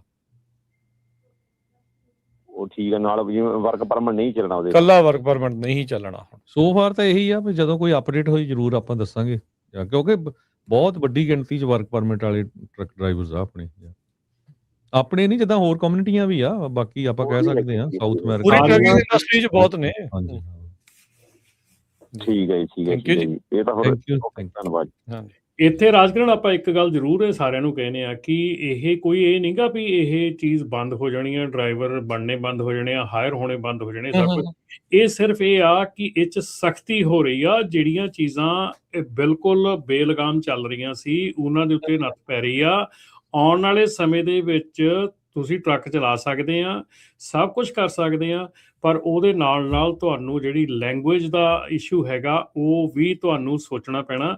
ਜੇ ਤੁਹਾਨੂੰ ਕਿਸੇ ਰੀਜ਼ਨ ਕਰਕੇ ਹੁਣ ਟਾਈਮ ਮਿਲ ਗਿਆ ਤੇ ਪਲੀਜ਼ ਆਪਣੇ ਲੋਕਲ ਜਿਹੜੇ ਆਪਣੇ ਸਕੂਲਸ ਹੈਗੇ ਆ, ਅਡਲਟ ਸਕੂਲ ਹੈਗੇ, ਉਹਨਾਂ 'ਚ ਜਾ ਕੇ ਆਪਣੀ ਇੰਗਲਿਸ਼ ਦੀ ਤਿਆਰੀ ਸ਼ੁਰੂ ਕਰੋ। ਐਸੀ ਜੌਬ ਸ਼ੁਰੂ ਕਰੋ, ਹੋਰ ਕੋਈ ਜੌਬ ਸਟੋਰ ਤੇ ਕਿਤੇ ਵੀ ਤੁਸੀਂ ਜੌਬ ਸ਼ੁਰੂ ਕਰੋ ਜਿੱਥੇ ਤੁਹਾਡੀ ਇੰਗਲਿਸ਼ ਲੈਂਗੁਏਜ ਦੀ ਬੋਲਣ ਦੀ, ਗੱਲ ਕਰਨ ਦੀ, ਸਮਝਣ ਦੀ ਸਮਰੱਥਾ ਜਿਹੜੀ ਆ ਉਹ ਵਧੇ, ਤੁਹਾਨੂੰ ਕੁਝ ਸਿੱਖਣ ਨੂੰ ਮਿਲੇ। ਤੁਸੀਂ ਫਿਰ ਇਹ ਨਾ ਕਰੋ ਵੀ ਜਾ ਕੇ ਕਿਸੇ ਐਸੇ ਥਾਂ ਤੇ ਕੰਮ ਕਰ ਲਓ ਜਿੱਥੇ ਇੰਗਲਿਸ਼ ਦੀ ਲੋੜ ਨਹੀਂ ਗੀ, ਕਿਉਂਕਿ ਫਿਰ ਤੁਹਾਨੂੰ ਜਿੱਦਣ ਫਿਰ ਵਾਪਸ ਇਸ ਇੰਡਸਟਰੀ 'ਚ ਆਉਣ ਦੀ ਲੋੜ ਪਈ ਉਦੋਂ ਤੁਹਾਨੂੰ ਇਹ ਇੰਗਲਿਸ਼ ਲੈਂਗੁਏਜ ਜਿਹੜੀ ਗਾਂ ਗਾਂ ਆਉਣ ਵਾਲੇ ਸਮੇਂ ਦੇ ਵਿੱਚ ਸਖਤੀ ਹੋਣੀ ਆ। ਸੋ ਪਲੀਜ਼ ਟਾਈਮ ਮਿਲਿਆ ਆ, ਸਿੱਖੋ ਕੁਛ। ਜੀ ਬਿਲਕੁਲ। ਸੋ ਡੈਫੀਨੇਟਲੀ ਨਾਲੇ ਇਨ ਟਰਮ ਰੂਲ ਆ ਅਜੇ ਇਹ ਉਹਨਾਂ ਨੇ ਪਬਲਿਸ਼ ਕਰ ਰਹੇ ਆ ਤੇ ਉਸ ਚੀਜ਼ ਦੇ ਵਿੱਚ ਰਮਨ ਜੀ ਪਿਛਲੇ ਵੀਕ ਦੇ ਵਿੱਚ ਇੱਕ ਕਾਲ ਆਪਾਂ ਨੂੰ ਕੁਝ ਟਰੱਕਰਸ ਦੀ ਮੈਨੂੰ ਆਈ ਸੀ ਆਪਣੇ ਰੇਡੀਓ ਤੇ, ਉਹ ਪੁੱਛ ਰਹੇ ਸੀਗੇ ਵੀ ਪੇਪਰ ਲੌਗ ਬੁੱਕ ਦੁਬਾਰਾ ਉਹਦੇ ਤੇ ਵੀ ਜਿਹੜੇ ਕਮੈਂਟ ਵਗੈਰਾ ਲਏ ਜਾ ਰਹੇ, ਉਹਦਾ ਕੀ ਮਸਲਾ ਸੀਗਾ? ਉਹ ਸਰ ਪੇਪਰ ਲੌਗ ਬੁੱਕ ਇੱਦਾਂ ਹੁੰਦੀ ਆ ਕਿ ਇੱਕ ਤਾਂ ਜਦੋਂ ਤੁਹਾਡੀ ਲੌਗ ਬੁੱਕ ਬੰਦ ਹੁੰਦੀ ਆ ਉਦੋਂ ਪੇਪਰ ਲੌਗ ਬੁੱਕ ਯੂਜ਼ ਹੁੰਦੀ ਆ, ਜਾਂ ਤੁਸੀਂ ਪੇਪਰ ਲੌਗ ਬੁੱਕ ਜਿਹੜੀ ਆ ਉਹ ਤੁਹਾਨੂੰ ਕਿਤੇ ਐਮਰਜੈਂਸੀ ਰੂਲਸ ਲਾਗੂ ਹੁੰਦੇ ਆ ਜਾਂ ਕੋਈ ਐਸੇ ਇਸ਼ੂ ਹੁੰਦੇ ਆ। ਕੋਈ ਐਸੀ ਚੀਜ਼ ਮੇਰੇ ਸਾਹਮਣੇ ਅਜੇ ਤੱਕ ਨਹੀਂ ਆਈ ਕਿ ਜਿਹਦੇ ਵਿੱਚ ਕਿ DOT ਜਾਂ FMCSA ਕੋਈ ਇੱਦਾਂ ਦਾ ਗੱਲਬਾਤ ਜਿਹੜੀ ਕਰ ਰਹੀ ਹੈ ਕਿ ਜਿਹਦੇ 'ਚ ਉਹ ਪੇਪਰ ਬੁੱਕ ਨੂੰ ਤਰਜੀਹ ਦੇ ਰਹੇ ਆ। ਸੋ ਆਈ ਡੋਂਟ ਨੋ ਕਿ ਐਸੀ ਕੋਈ ਚੀਜ਼ ਜਿਹੜੀ ਆ ਉਹ ਆ ਰਹੀ ਆ। ਮੇਰੇ ਖਿਆਲ ਦੇ ਵਿੱਚ ਜੇ ਪੇਪਰ ਲੌਗ ਬੁੱਕ ਆ ਜਾਵੇ ਤਾਂ ਸ਼ਾਇਦ ਅੱਧੇ ਟਰੱਕਰ ਜਿਹੜੇ ਇਸ ਵੇਲੇ ਕੰਮ ਕਰਦੇ ਆ ਨਵੇਂ, ਉਹ ਸਾਰੇ ਹੀ ਫੇਲ ਹੋ ਜਾਣਗੇ ਕਿਉਂਕਿ ਉਹਨਾਂ ਦਾ ਸਾਰਿਆਂ ਦੇ ਵਿੱਚ ਕੰਮ ਕਰਨਾ ਪੈਂਦਾ ਹੈ। ਰਮਨ ਜੀ ਦੇਖੋ, ਮੈਂ ਸਕਰੀਨ ਦੇ ਉੱਤੇ CDL ਲਾਈਫ ਦੀ ਇੱਕ ਆਰਟੀਕਲ ਰੀਸੈਂਟਲੀ ਜਿਹੜਾ ਉਹਨਾਂ ਨੇ ਪੋਸਟ ਕੀਤਾ 6 ਫਰਵਰੀ ਨੂੰ, ਉਹਦੇ ਵਿੱਚ ਉਹ ਕਹਿ ਰਹੇ ਵੀ FMCSA ਸੋਚ ਰਹੀ ਹੈ request FMCSA request to allow truckers to prepare log instead of to ELD use paper logs instead of ਕਿਸੇ ਨੇ ਰਿਕੁਐਸਟ ਕੀਤੀ ਹੈ FMCSA ਨੂੰ, ਉੱਤੇ FMCA ਵੇਟ ਕਰ ਰਿਹਾ, ਉਹ ਵੇਟ ਕਰ ਸੋਚ ਰਹੀ ਆ। ਹਾਂ, it's not FMCSA's thinking, it's somebody request on it। ਸੋ ਕਿਸੇ ਦੀ ਰਿਕੁਐਸਟ ਤੇ ਵੇਟ ਕਰ ਰਹੇ ਆ। ਸੋ ਇਹ ਕਈ ਵਾਰੀ ਜਿਹੜੀਆਂ ਤੁਹਾਡੀਆਂ ਖਬਰਾਂ ਹੁੰਦੀਆਂ ਨਾ, ਇਹ ਸਿਰਫ ਇੱਕ ਆਪਾਂ ਹੈਡਿੰਗ ਪੜ੍ਹ ਕੇ ਉਹਨੂੰ ਸਾਰਾ ਕੁਝ ਕਰ ਦਿੰਦੇ ਆ, ਪਰ ਉਹ ਰਮਨ ਜੀ ਲਿਖਿਆ ਤਾਂ ਉਹ ਨਹੀਂ ਹੈਗਾ ਵੀ ਕੰਸੀਡਰ ਕਰ ਰਹੇ ਆ ਉਹ, ਹਨਾ? ਨਹੀਂ, they are considering somebody's request। ਹਾਂਜੀ, ਹਾਂ ਹਾਂਜੀ। ਸੋ ਆ ਦੇਖੋ ਉਹਨਾਂ ਨੇ ਡਿਪਾਰਟਮੈਂਟ ਆਫ ਟਰਾਂਸਪੋਰਟੇਸ਼ਨ ਇਹਨਾਂ ਦੇ FMCSA ਡਾਕਟ ਨੰਬਰ ਆ ਵੀ ਇੱਕ ਫੈਡਰਲ ਰਜਿਸਟਰ ਦੇ ਵਿੱਚ ਵੀ ਕੁਛ ਇਹਨਾਂ ਨੇ ਐਡ ਕੀਤਾ ਹੋਇਆ ਆ। ELD requirement federation of the application for exemption ਉਹਨਾਂ ਨੇ ਜਿਹੜੀ ਉਹਦੇ ਵਿੱਚ ਲਾਈ ਹੋਈ ਆ। ਸੋ ਮੈਂ ਪੜ੍ਹੀ ਹੈ ਇਹ ਖਬਰ, ਇਹਦੇ ਵਿੱਚ ਮੈਂ ਦੱਸ ਰਿਹਾ ਕਿ ਕੋਈ ਜਣਾ ਐਗਜ਼ੈਂਪਸ਼ਨ ਮੰਗ ਰਿਹਾ ELD ਤੋਂ ਕਿ ਅਸੀਂ ਪੇਪਰ ਲੌਗਬੁੱਕ ਯੂਜ਼ ਕਰ ਲਈਏ। ਹਾਂਜੀ। ਸੋ ਇਹ FMCSA ਦੇ ਬਾਅਦ ਪਰ ਉਹ ਪ੍ਰੈਜ਼ੀਡੈਂਟ ਸੈੱਟ ਹੋ ਸਕਦਾ ਨਾ, ਜੇ ਇੱਕ ਕੰਪਨੀ ਨੂੰ ਦਊਗੇ ਫਿਰ ਨੈਚੁਰਲੀ ਫਿਰ ਬਾਕੀਆਂ ਨੂੰ ਵੀ ਨਹੀਂ ਭਾਜੀ, ਉਹ ਸਰਟਨ ਸਰਕਮਸਟੈਂਸਸ ਦੇ ਵਿੱਚ ਕਈ ਕੰਪਨੀਆਂ ਆਉਂਦੀਆਂ। ਹੁਣ ਕਈ ਕੰਪਨੀਆਂ ਰਿਕੁਐਸਟ ਕਰਦੀਆਂ ਕਿ ਸਾਨੂੰ ਜਿਹੜਾ ਸੈਕੰਡ ਡਰਾਈਵਰ ਆ ਉਹ ਨਾਲ ਨਹੀਂ ਚਾਹੀਦਾ। ਜੇ ਇੱਕ ਟ੍ਰੇਨਿੰਗ ਡਰਾਈਵਰ ਇੱਥੇ ਬੈਠਾ ਕੰਮ ਕਰਦਾ ਆ ਤੇ ਉਹਨੂੰ ਸੈਕੰਡ ਡਰਾਈਵਰ ਜਿਹੜਾ ਆ ਉਹ ਨਾਲ ਨਾ ਬੈਠਾ ਹੋਵੇ ਸੀਟ ਤੇ, ਉਹ ਸੌਂ ਵੀ ਸਕਦਾ। ਸੋ ਕਈ ਐਗਜ਼ੈਂਪਸ਼ਨਸ ਹੈਗੀਆਂ ਜਿਹੜੀਆਂ ਪਰਟੀਕੂਲਰ ਕੰਪਨੀਆਂ ਮੰਗਦੀਆਂ ਹੈਗੀਆਂ। ਕਈ ਕੰਪਨੀਆਂ ਜਿਹੜੀਆਂ ਸਰਟਨ ਤਰ੍ਹਾਂ ਦੇ ਕੰਮ ਕਰਦੀਆਂ ਹੈਗੀਆਂ, ਉਹ ਸਰਟਨ ਤਰ੍ਹਾਂ ਦੀਆਂ ਐਗਜ਼ੈਂਪਸ਼ਨਸ FMCSA ਕੋਲੋਂ ਮੰਗਦੀਆਂ ਹੈਗੀਆਂ। ਉਹ ਪਬਲਿਕ ਰਜਿਸਟਰ 'ਚ ਪਬਲਿਸ਼ ਹੁੰਦੇ ਆ, ਸਾਰਾ ਕੁਝ ਹੁੰਦਾ ਆ, ਪਰ ਉਹ ਇੱਕ ਸਪੈਸੀਫਿਕ ਕੰਮ ਵਾਸਤੇ ਦਿੱਤਾ ਜਾਂਦਾ ਆ। ਠੀਕ ਹੈ ਜੀ। ਆਪਣੇ ਅਗਲੇ ਕਾਲਰ ਨੇ ਵਿਰਕ। ਹਾਂਜੀ ਸਤਿ ਸ਼੍ਰੀ ਅਕਾਲ ਜੀ। ਸਤਿ ਸ਼੍ਰੀ ਅਕਾਲ ਜੀ। ਸਤਿ ਸ਼੍ਰੀ ਅਕਾਲ। ਹਾਂਜੀ ਬਾਈ ਜੀ, ਮੈਂ ਕਹਿੰਦਾ ਸੀਗਾ ਵੀ ਸਾਰਿਆਂ ਨੂੰ ਮੌਕਾ ਦਿਓ। ਇੱਕ ਵੀਰ ਅਮਰਜੀਤ ਆ, ਜਦੋਂ ਵੀ ਰੇਡੀਓ ਲਾਓ, ਜਦੋਂ ਜਿਹੜੇ ਪ੍ਰੋਗਰਾਮ 'ਚ ਲੱਤ ਵਸਾਉਣੀ ਹੁੰਦੀ ਉਹਨੂੰ। ਬਾਈ ਜੀ ਏਦਾਂ ਨਹੀਂ ਬੋਲਣ ਦੀ ਲੋੜ ਨਹੀਂ, ਪਰ ਉਹ ਗੱਲ ਵਧੀਆ ਕਰਕੇ ਜਾਂਦੇ। ਗੱਲ ਤਾਂ ਇਹ ਆ ਨਾ ਵੀ ਤੁਸੀਂ ਦੱਸੋ ਵੀ ਉਹਨੂੰ ਗਲਤ ਕੋਈ ਗੱਲ ਕੀਤੀ ਆ? ਤੁਸੀਂ ਆਪਣੀ ਗੱਲ ਕਰੋ। ਹੁਣ ਹੋਰਾਂ ਨੂੰ ਵੀ ਮੌਕਾ ਦਿਆ ਕਰੋ। ਤੁਸੀਂ ਬੋਲਣ ਹੀ ਦਾ ਮੌਕਾ ਹੁਣ ਬੋਲੋ ਨਾ, ਤੁਸੀਂ ਆਪਣੀ ਗੱਲ ਕਰੋ ਨਾ। ਹਾਂ, ਤੁਸੀਂ ਇਦਾਂ ਕਿਸੇ ਨੂੰ ਕ੍ਰਿਟਿਸਾਈਜ਼ ਨਾ ਕਰੋ। ਜਦੋਂ ਵੀ ਮੈਂ ਰੇਡੀਓ ਲਾਉਣਾ ਉਹ ਤੁਸੀਂ ਬਾਈ ਜੀ ਹੁਣ ਟਾਈਮ ਵੇਸਟ ਕਰਨਾ ਹੈ। ਕੋਈ ਗੱਲ ਹੈ ਕੱਟੋ। ਹਾਂ ਜੀ, ਜਦੋਂ ਤੁਹਾਨੂੰ ਮੌਕਾ ਦੇ ਰਹੇ ਤੁਸੀਂ ਆਪਣੀ ਗੱਲ ਕਰੋ। ਅਗਲੇ ਦੀ ਕਿਉਂ ਤੁਸੀਂ ਕੱਟ ਰਹੇ? ਨਾਲੇ ਅਗਲਾ ਵਧੀਆ ਗੱਲ ਕਰਕੇ ਗਿਆ, ਠੀਕ ਹੈ ਕਿ ਨਹੀਂ? ਇਹ ਪਤਾ ਨਹੀਂ ਕਿਹੜੀ ਗੱਲ ਆ ਵੀ ਜਦੋਂ ਲਾਓ ਤੁਸੀਂ ਆਪਣੀ, ਜਦੋਂ ਤੁਹਾਨੂੰ ਮੌਕਾ ਮਿਲੇ ਤੁਸੀਂ ਆਪਣੀ ਗੱਲ ਤੁਸੀਂ ਰੱਖ ਨਹੀਂ ਰਹੇ, ਹੋਰ ਪਾਸੇ ਵੱਲ ਨੂੰ ਲੱਤ ਤੁਸੀਂ ਫਸਾ ਰਹੇ। ਮੈਂ ਤਾਂ ਇਸ ਗੱਲ ਤੋਂ ਹੈਰਾਨ ਹੋਇਆ ਤੁਹਾਡੇ ਤੋਂ। ਪਾਲ, ਹਾਂਜੀ ਸਤਿ ਸ਼੍ਰੀ ਅਕਾਲ। ਹਾਂਜੀ ਪਾਲ ਸਿੰਘ। ਹੈਲੋ। ਹਾਂਜੀ ਹੈਲੋ ਜੀ। ਸਤਿ ਸ਼੍ਰੀ ਅਕਾਲ ਜੀ। ਸਤਿ ਸ਼੍ਰੀ ਅਕਾਲ। ਮੈਂ ਨਾ DMV ਗਿਆ ਸੀ ਪਰਸੋਂ ਰਜਿਸਟ੍ਰੇਸ਼ਨ ਕਰਾਉਣ ਗੱਡੀ ਦੀ ਆਪਣੀ ਦੀ, ਤੇ ਉਹ ਮੈਂ ਤਾਂ ਰੈਗੂਲਰ ਕਾਰ ਦੀ ਕਰਾਉਣ ਗਿਆ ਸੀ। ਮੈਨੂੰ ਵੀ ਬੁਰੀ ਅੱਖ ਨਾਲ ਦੇਖਦੇ ਪਏ ਸੀ ਉਹ। ਤੇ ਮਤਲਬ ਉਹ ਕਹਿਣ ਦਾ ਮਤਲਬ ਇਹੀ ਆ ਕਿ ਵੀ ਸਾਨੂੰ ਆਮ ਬੰਦੇ ਜਿਹੜੇ ਸਿਟੀਜ਼ਨ ਹੈਗੇ ਆ ਉਹਨਾਂ ਨੂੰ ਬੰਦੇ ਨੂੰ ਵੀ ਬੁਰੀ ਅੱਖ ਨਾਲ ਦੇਖਦੇ ਆ। ਉਹ ਗੱਲੇ ਨਹੀਂ ਸੁਣਦੇ ਕਿਸੇ ਦੀ। ਇੰਨਾ ਕਹਿਣਾ। ਕੰਪਲੇਨ ਕਰ ਸਕਦੇ ਤੁਸੀਂ ਉੱਥੇ, ਉਹਨਾਂ ਨੂੰ ਕਹੋ ਸੁਪਰਵਾਈਜ਼ਰ ਕਿਹੜਾ ਆ ਮੈਨੂੰ ਬੁਰੀ ਅੱਖ ਨਾਲ ਦੇਖਦਾ ਜੀ, ਕੰਪਲੇਨ ਕਰੋ। ਤੁਸੀਂ ਕੰਪਲੇਨ ਕਰ ਸਕਦੇ ਆ। ਹੁਣ ਤਾਂ ਆਪਣੇ ਵੀ ਬੰਦੇ ਬਹੁਤ ਲੱਗੇ ਹੋ ਆ, ਪੰਜਾਬੀ ਵੀ ਹਰ ਇੱਕ DMV 'ਚ ਜੀ। ਦੀਪ। ਹਾਂਜੀ ਦੀਪ। ਲਾਲੀ। ਸਤਿ ਸ਼੍ਰੀ ਅਕਾਲ ਜੀ। ਸਤਿ ਸ਼੍ਰੀ ਅਕਾਲ ਜੀ। ਮੈਂ ਪੁੱਛਣਾ ਸੀਗਾ ਜਿਹੜਾ ਆਪਣਾ ਨਵਾਂ ਤੁਸੀਂ ਲਾਅ ਬਾਰੇ ਗੱਲ ਕਰ ਰਹੇ ਹੈਗੇ ਆ, ਜਿਹੜਾ ਆਉਣਾ ਹੈ, ਜਿਵੇਂ ਕੱਲ ਨੂੰ ਕਹਿੰਦੇ ਮਾਈਟ ਵੀ ਆਉਣਾ ਹੈਗਾ, ਤੇ ਜਿਹੜਾ 17,000 ਨੂੰ ਐਕਸਟੈਂਸ਼ਨ ਮਿਲੀ ਸੀਗੀ ਮਾਰਚ ਤੱਕ, ਤੇ ਉਹਨਾਂ ਦੋਨਾਂ 'ਚ ਕੋਈ ਫਰਕ ਹੈ ਕਿ ਕੋਈ ਐਕਸਪਲੇਨ ਕਰ ਸਕਦੇ ਹੋ? ਜਿਹੜੀ ਐਕਸਟੈਂਸ਼ਨ 2 ਮਹੀਨਿਆਂ ਦੀ ਮਿਲੀ ਸੀ ਤੇ ਜਿਹੜਾ ਨਵਾਂ ਲਾਅ, ਤੇ ਇਹਦੇ ਵਿੱਚ ਕੀ ਫਰਕ ਹੈ? ਦੇਖੋ ਜੀ, ਜਿਹੜੀ ਐਕਸਟੈਂਸ਼ਨ 2 ਮਹੀਨਿਆਂ ਦੀ ਮਿਲੀ ਆ ਉਹ 3 ਮਹੀਨੇ ਦੀ ਪਹਿਲਾਂ ਵੀ ਮਿਲੀ ਸੀ, 60 ਡੇਜ਼ ਦੀ ਪਹਿਲਾਂ ਮਿਲੀ ਸੀ, 60 ਡੇਜ਼ ਦੀ ਹੁਣ ਮਿਲੀ ਆ। ਪਰ ਉਹ 120 ਡੇਜ਼ ਦੇ ਵਿੱਚ ਕੈਲੀਫੋਰਨੀਆ ਨੇ ਉਹਨਾਂ ਲਾਇਸੈਂਸਿਸ ਬਾਰੇ ਕੋਈ ਕਲੈਰੀਫਿਕੇਸ਼ਨ ਨਾ ਦਿੱਤੀ ਆ, ਨਾ ਉਹਨਾਂ ਨੇ ਕੋਈ ਉਹਦੇ ਬਾਰੇ ਕਲੈਰੀਫਿਕੇਸ਼ਨ ਦੀ ਗੱਲ ਕੀਤੀ ਆ। ਜਿਹੜੇ ਸੈਨੇਟਰ ਇੱਥੇ ਸਟਾਕਟਨ ਗੁਰੂ ਘਰ ਆਏ ਸੀਗੇ, ਆਪਣੇ ਕਾਂਗਰਸਮੈਨ ਜਿਹੜੇ, ਉਹਨਾਂ ਨੂੰ ਵੀ ਇਹ ਗੱਲ ਕਹੀ ਸੀਗੀ ਜ਼ੋਰ ਪਾ ਕੇ, ਜੋਸ਼ ਹਾਰਡਰ ਨੂੰ, ਪਰ ਕੈਲੀਫੋਰਨੀਆ ਨੇ ਉਹਨਾਂ ਦੇ ਬਾਰੇ ਦੇ ਵਿੱਚ ਕੋਈ ਕਲੈਰਿਟੀ ਅੱਜ ਤੱਕ ਨਹੀਂ ਦਿੱਤੀ। ਸੋ ਬੇਸਿਕਲੀ ਜਿੱਦਾਂ 2 ਮਹੀਨੇ ਦੀ ਪਹਿਲਾਂ ਸੀ, 2 ਮਹੀਨੇ ਦੀ ਹੋਣੇ ਆ, ਉਹ ਲਾਇਸੈਂਸਿਸ ਮਾਰਚ 6 ਨੂੰ ਜਿਹੜੇ ਆ ਉਹ ਇਨਵੈਲਿਡ ਆ, ਉਹ ਕੈਂਸਲ ਹੋਣੇ ਆ। ਸੋ ਪਲੀਜ਼ ਇਹ ਚੀਜ਼ ਨੂੰ ਅੰਡਰਸਟੈਂਡ ਕਰੋ ਕਿ ਇਹ ਜਸਟ ਐਕਸਟੈਂਸ਼ਨ ਹੈਗੀ ਆ। ਜਿਹੜਾ ਕਹਿੰਦੇ ਨੇ ਨਹੀਂ ਵੀ ਪ੍ਰੋਬਲਮ ਨੂੰ ਇੱਕ ਲੱਤ ਮਾਰ ਕੇ ਹੋਰ ਅੱਗੇ ਕਰਤੀ ਹੈ, ਦੈਟਸ ਇਟ, ਹੋਰ ਕੁਛ ਨੀਗਾ ਹੈਗਾ। ਸੋ ਜਿਹੜਾ ਇਹ ਕਾਨੂੰਨ ਹੈਗਾ, ਇਹ ਕਾਨੂੰਨ ਜਿਹੜਾ ਮੇਨ ਹੈਗਾ, ਜਿਹੜਾ ਕਿ ਲਾਸਟ ਈਅਰ ਇੰਟਰਮ ਰੂਲ ਲਾਗੂ ਕੀਤਾ ਸੀ ਓਵਰਨਾਈਟ ਸ਼ੌਨ ਡਫੀ ਹੋਣਾ ਵੱਲੋਂ। ਸੋ ਜਿਹੜੇ DOT ਦੇ ਸੈਕਟਰੀ ਹੈਗੇ ਆ, ਉਹਨਾਂ ਨੇ ਓਵਰਨਾਈਟ, ਜਦੋਂ ਆਪਾਂ ਇਹ ਗੱਲਾਂ ਤੇ ਰੌਲਾ ਪਾਇਆ ਸੀਗਾ ਕਿ ਓਵਰਨਾਈਟ ਜੀ ਆਣ ਕੇ ਇਹ ਚੀਜ਼ ਲਾਗੂ ਕਰਤੀ ਆ, ਇਹ ਠੀਕ ਨਹੀਂ ਗੀ, ਉਦੋਂ DOT ਨੇ ਵਾਪਸ ਜਾ ਕੇ ਆਪਣੇ ਕਮੈਂਟ ਪੀਰੀਅਡ ਰੱਖਿਆ। ਉਸ ਤੋਂ ਬਾਅਦ ਉਹਨਾਂ ਨੇ ਜਾ ਕੇ ਪ੍ਰੋਪਰ ਜਿਹੜੀ ਗਾਈਡਲਾਈਨ ਸੀਗੀ ਉਹ ਫੋਲੋ ਕੀਤੀ, ਸਾਰਾ ਕੁਝ ਕੀਤਾ, ਤੇ ਹੁਣ ਜਿਹੜਾ ਉਹ ਇੰਟਰਮ ਰੂਲ ਸੀਗਾ ਉਹ ਫਾਈਨਲ ਰੂਲ ਬਣ ਕੇ ਕੱਲ ਪਬਲਿਸ਼ ਹੋ ਜਾਣਾ। ਸੋ ਜਿਹੜਾ ਫਾਈਨਲ ਰੂਲ ਆ ਉਹ ਅਸੀਂ ਤੁਹਾਨੂੰ ਪ੍ਰੋਗਰਾਮ ਦੇ ਸ਼ੁਰੂ 'ਚ ਪੜ੍ਹ ਕੇ ਦੱਸਤਾ ਕਿ ਫਾਈਨਲ ਰੂਲ ਜਿਹੜਾ ਆ ਉਹ ਪਬਲਿਸ਼ ਹੋ ਜਾਣਾ। ਸੋ ਇਸ ਕਰਕੇ ਅਸੀਂ ਜਿਹੜੇ ਇਹ ਰੂਲ ਐਂਡ ਰੈਗੂਲੇਸ਼ਨ ਹੈਗੇ ਆ, ਜਿਹੜਾ 17,000 ਲਾਇਸੈਂਸ ਹੈਗਾ ਉਹ ਸਿਰਫ ਕੈਲੀਫੋਰਨੀਆ ਦੇ ਨਾਲ ਹੈਗਾ। ਕੈਲੀਫੋਰਨੀਆ ਦੇ ਨਾਲ ਨਾਲ ਜਿਹੜਾ ਟੈਕਸਸ ਸਟੇਟ ਹੈਗੀ ਆ 6500 ਲਾਇਸੈਂਸ ਉਹਨਾਂ ਨੇ ਓਵਰਨਾਈਟ ਕੈਂਸਲ ਕਰਤਾ, ਜਿਹੜੀ ਕੈਲੀਫੋਰਨੀਆ ਨੇ 120 ਡੇ ਦੀ ਐਕਸਟੈਂਸ਼ਨ ਦਿੱਤੀ ਹੈ। ਸੋ ਕਈ ਸਟੇਟਸ ਹੈਗੀਆਂ, ਨਵਾਡਾ ਨੇ 1000 ਲਾਇਸੈਂਸ ਕੈਂਸਲ ਕੀਤਾ, ਬਹੁਤ ਸਟੇਟਸ ਹੈਗੀਆਂ ਜਿਨ੍ਹਾਂ ਨੇ ਇਹ ਲਾਇਸੈਂਸ ਆਲਰੇਡੀ ਕੈਂਸਲ ਕਰ ਦਿੱਤੇ ਹੋਏ ਆ। ਸੋ ਇਹ ਕੈਲੀਫੋਰਨੀਆ ਹੈਗੀ ਆ ਜਿਨ੍ਹਾਂ ਨੇ ਟਾਈਮ ਦਿੱਤਾ ਪਰ ਕੋਈ ਉਹਦਾ ਹੱਲ ਨਹੀਂ ਦਿੱਤਾ, ਪਰ ਇਹ ਰੂਲ ਜਿਹੜਾ ਹੈਗਾ ਆਲਮੋਸਟ ਸੇਮ ਹੀ ਆ। ਜੀ ਇੱਕ ਭਾਈ ਸਾਹਿਬ ਕਮੈਂਟ ਕਰਦੇ ਸੀ ਵੀ ਤੁਸੀਂ ਕਮੈਂਟ ਕਰਨ ਲਈ ਨਹੀਂ ਕਹਿੰਦੇ, ਅਸੀਂ ਤਾਂ ਕਿੰਨਾ ਰੌਲਾ ਪਾਇਆ ਕਮੈਂਟ ਕਰਨ ਲਈ, ਕਿੱਦਾਂ ਦੇ ਕਮੈਂਟ ਕਰਨੇ ਆ, ਸਾਰਾ ਕੁਝ ਜਦੋਂ ਵੀ ਇੱਕ ਵੀ ਕੋਈ ਰੂਲ ਆਉਂਦਾ ਹੈ ਉਹਦਾ ਹਮੇਸ਼ਾ ਰੌਲਾ ਪਾਈਦਾ। ਉਹ ਬੜੇ ਰਮਨ ਭਾਜੀ ਹੁਣੀ ਲਿੰਕ ਪਾਈਦੇ ਆ ਫੇਸਬੁੱਕ YouTube ਤੇ ਇੱਥੇ ਜਾ ਕੇ ਕਰਨੇ ਆ। ਨਹੀਂ ਉਹ ਲਿੰਕ ਵੀ ਪਾਈਦੇ, ਉਹ ਵੀ ਕਰਦੇ ਆ। ਰਮਨ ਹੁਣਾਂ ਨੇ ਤਾਂ ਉਹ ਵੀ ਲਿਖਿਆ ਸੀ, ਉਹ ਵਿੱਚ ਲਿਖਣਾ ਕੀ ਆ, ਉਹ ਵੀ ਕਾਪੀ ਪੇਸਟ ਕਰਕੇ ਜਿਹੜਾ ਉਹ ਕਰਨਾ ਸੀ ਉਹ ਵੀ ਨਹੀਂ ਕਈ ਦੀ ਕਰ ਹਟੇ ਨਾ, ਫਿਰ ਉਹ ਫਿਰ ਪਿੱਛੇ ਰਹਿ ਜਾਂਦੇ ਆ ਕੰਮ। ਫਿਰ 7900 ਦੇ ਕਰੀਬ ਕਮੈਂਟਸ ਆਏ ਸੀਗੇ, ਤੇ ਜੇ ਅਸੀਂ 18000 ਲਾਇਸੈਂਸ ਆਪਣੀ ਸਟੇਟ ਦਾ ਲੈ ਲਈਏ ਜਿਹੜਾ ਕੈਂਸਲ ਹੋਣਾ, ਤੇ 7900 ਕਮੈਂਟਸ ਉਹਨਾਂ ਨੇ ਵੀ ਅੱਧੇ ਨਾਲੋਂ ਜ਼ਿਆਦਾ ਨੇ ਨਹੀਂ ਕੀਤੇ। ਸੋ ਆਈ ਥਿੰਕ ਬਹੁਤ ਆਪਾਂ ਪਿੱਛੇ। ਇਹ ਤਾਂ ਤੁਸੀਂ ਤਕਰੀਬਨ 8000 ਤਾਂ ਪੂਰੇ ਤੁਸੀਂ ਮੁਲਕ ਚੋਂ ਕਹਿ ਰਹੇ ਆ ਨਾ, ਤੇ ਇੱਥੋਂ ਵਾਲੇ ਤਾਂ ਤੁਸੀਂ ਅੱਧੇ ਤੋਂ ਨਹੀਂ ਨਾ, ਤੇ 1/3 ਤੋਂ ਵੀ ਥੱਲੇ ਪਹੁੰਚੋ। 25% ਲੋਕਾਂ ਨੇ ਮਸਾਂ ਕੀਤੇ ਹੋਣੇ। ਦੇਖੋ 2 ਲੱਖ ਨਾਨ ਡੋਮਿਸਾਈਲ ਲਾਇਸੈਂਸ ਦਾ ਐਵਰੇਜ ਆਊਟ ਉਹ ਕਹਿ ਰਹੇ 2 ਲੱਖ, ਤੇ 2 ਲੱਖ ਦੇ ਕਰੀਬ ਤਾਂ ਕਮੈਂਟਸ ਹੋਣੇ ਚਾਹੀਦੇ। 2 ਲੱਖ ਦੇ ਕਰੀਬ ਕਮੈਂਟ ਹੁੰਦੇ ਤਾਂ ਕੁਛ ਨਾ ਕੁਛ ਤਾਂ ਉਹਦਾ ਫਰਕ ਪੈਂਦਾ ਨਾ। ਪੈਂਦਾ ਇਹ ਵੀ ਹੁੰਦਾ, ਤੇ ਨਾਲੇ ਅਨੋਨਿਮਸਲੀ ਵੀ ਕਰ ਸਕਦੇ ਆ ਜੇ ਨਹੀਂ ਵੀ ਨਾਮ ਦੱਸਣਾ। ਜਿਹੜੇ ਕਈਆਂ ਨੇ ਤਾਂ ਇਸ ਗੱਲੋਂ ਡਰਾਤੇ ਹੁਣ ਇੱਕ ਦੂਜੇ ਨੂੰ, ਉਹ ਤੁਹਾਡੇ ਤੇਰੇ ਨਾਂ ਤੋਂ ਪਤਾ ਲੱਗ ਜਾਣਾ ਤੂੰ ਕੌਣ। ਇਹ ਵੀ ਜੀ ਆਪਣੇ ਕੁਝ ਹੋਰ ਕਾਲਰ, ਤੇ ਫਿਰ ਆਪਾਂ ਨਿਰਮਲ ਮਾਨ ਜੀ ਦੇ ਨਾਲ ਵੀ ਜੁੜਨਾ ਹੈ, ਉਹ ਵੀ ਆਪਣੇ ਨਾਲ ਜੁਆਇਨ ਕਰ ਚੁੱਕੇ ਆ। ਅਮਰੀਕ ਜੀ ਸਤਿ ਸ਼੍ਰੀ ਅਕਾਲ।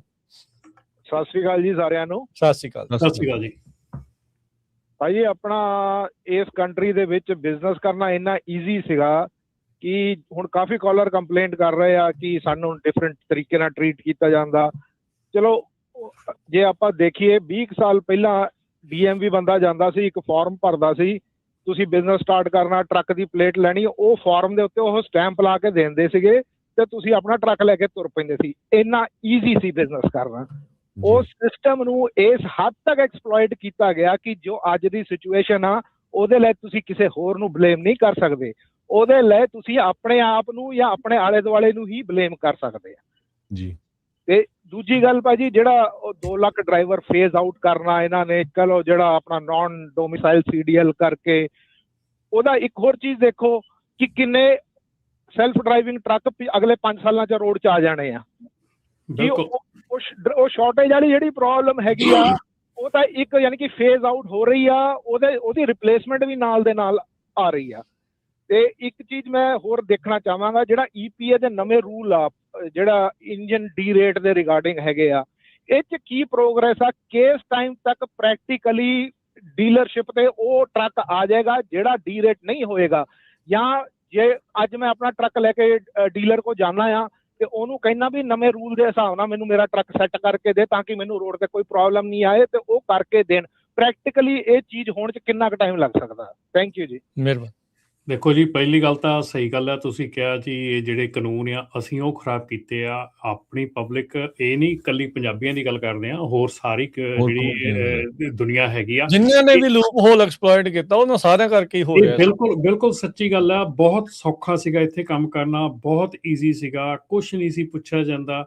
ਤੇ ਇੱਕ ਪਹਿਲਾਂ ਵੀ ਆਪਣੇ ਸਰਦਾਰ ਜੀ ਗੱਲ ਕਰਕੇ ਗਏ ਆ ਕਿ ਹੁਣ ਬਹੁਤ ਜ਼ਿਆਦਾ ਵਿਤਕਰਾ ਪਹਿਲਾਂ ਵੀ ਹੁੰਦਾ ਸੀ, ਹੁਣ ਵੀ ਹੁੰਦਾ ਆ।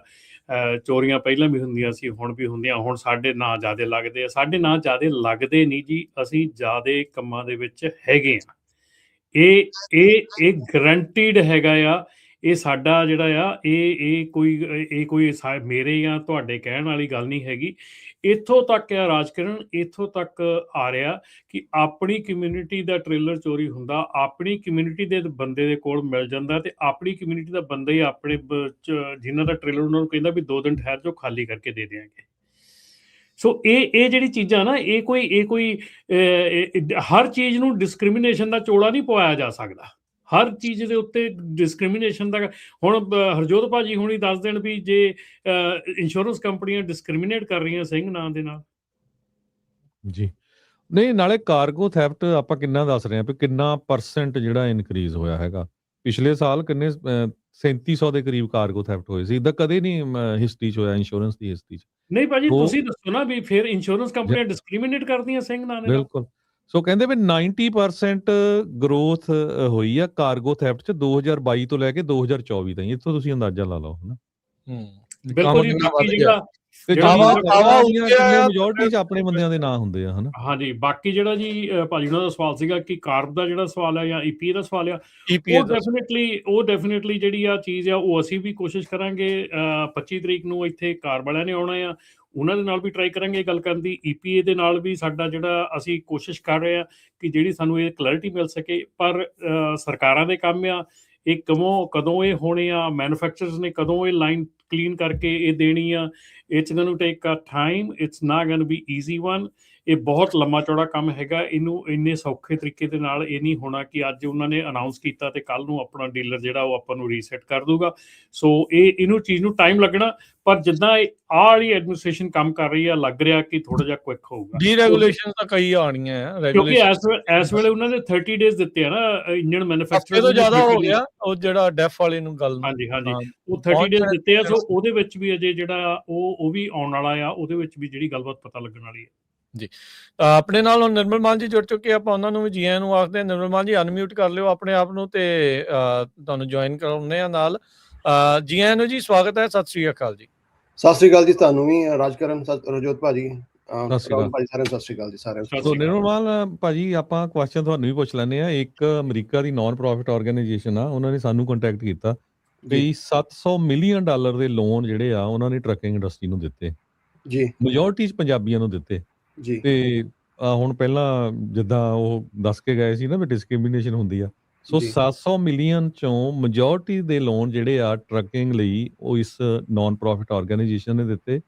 ਤੇ 30 ਤੋਂ 40% ਲੋਕ ਉਹ ਆ ਜਿਹੜੇ ਉਹਨਾਂ ਦਾ ਹੁਣ ਫੋਨ ਵੀ ਨਹੀਂ ਚੱਕ ਰਹੇ, ਕਹਿੰਦੇ ਸਾਡਾ ਕੰਟੈਕਟ ਹੀ ਨਹੀਂ ਹੋ ਰਿਹਾ ਹੈਗਾ, ਨਾ ਸਾਨੂੰ ਟਰੱਕ ਵਾਪਸ ਦੇ ਰਹੇ ਆ ਤੇ ਨਾ ਸਾਡਾ ਫੋਨ ਚੱਕ ਰਿਹਾ, ਨਾ ਕੋਈ ਸਸਤੇ ਰੇਟ ਤੇ ਉਹਨਾਂ ਨੇ ਦੇਤੇ ਸੀ ਉਹਨਾਂ ਨੂੰ ਵੀ ਚਲੋ ਲੋੜ ਆ ਇਹਨਾਂ ਨੂੰ, ਮਦਦ ਕਰ ਦਿੰਦੇ ਆ।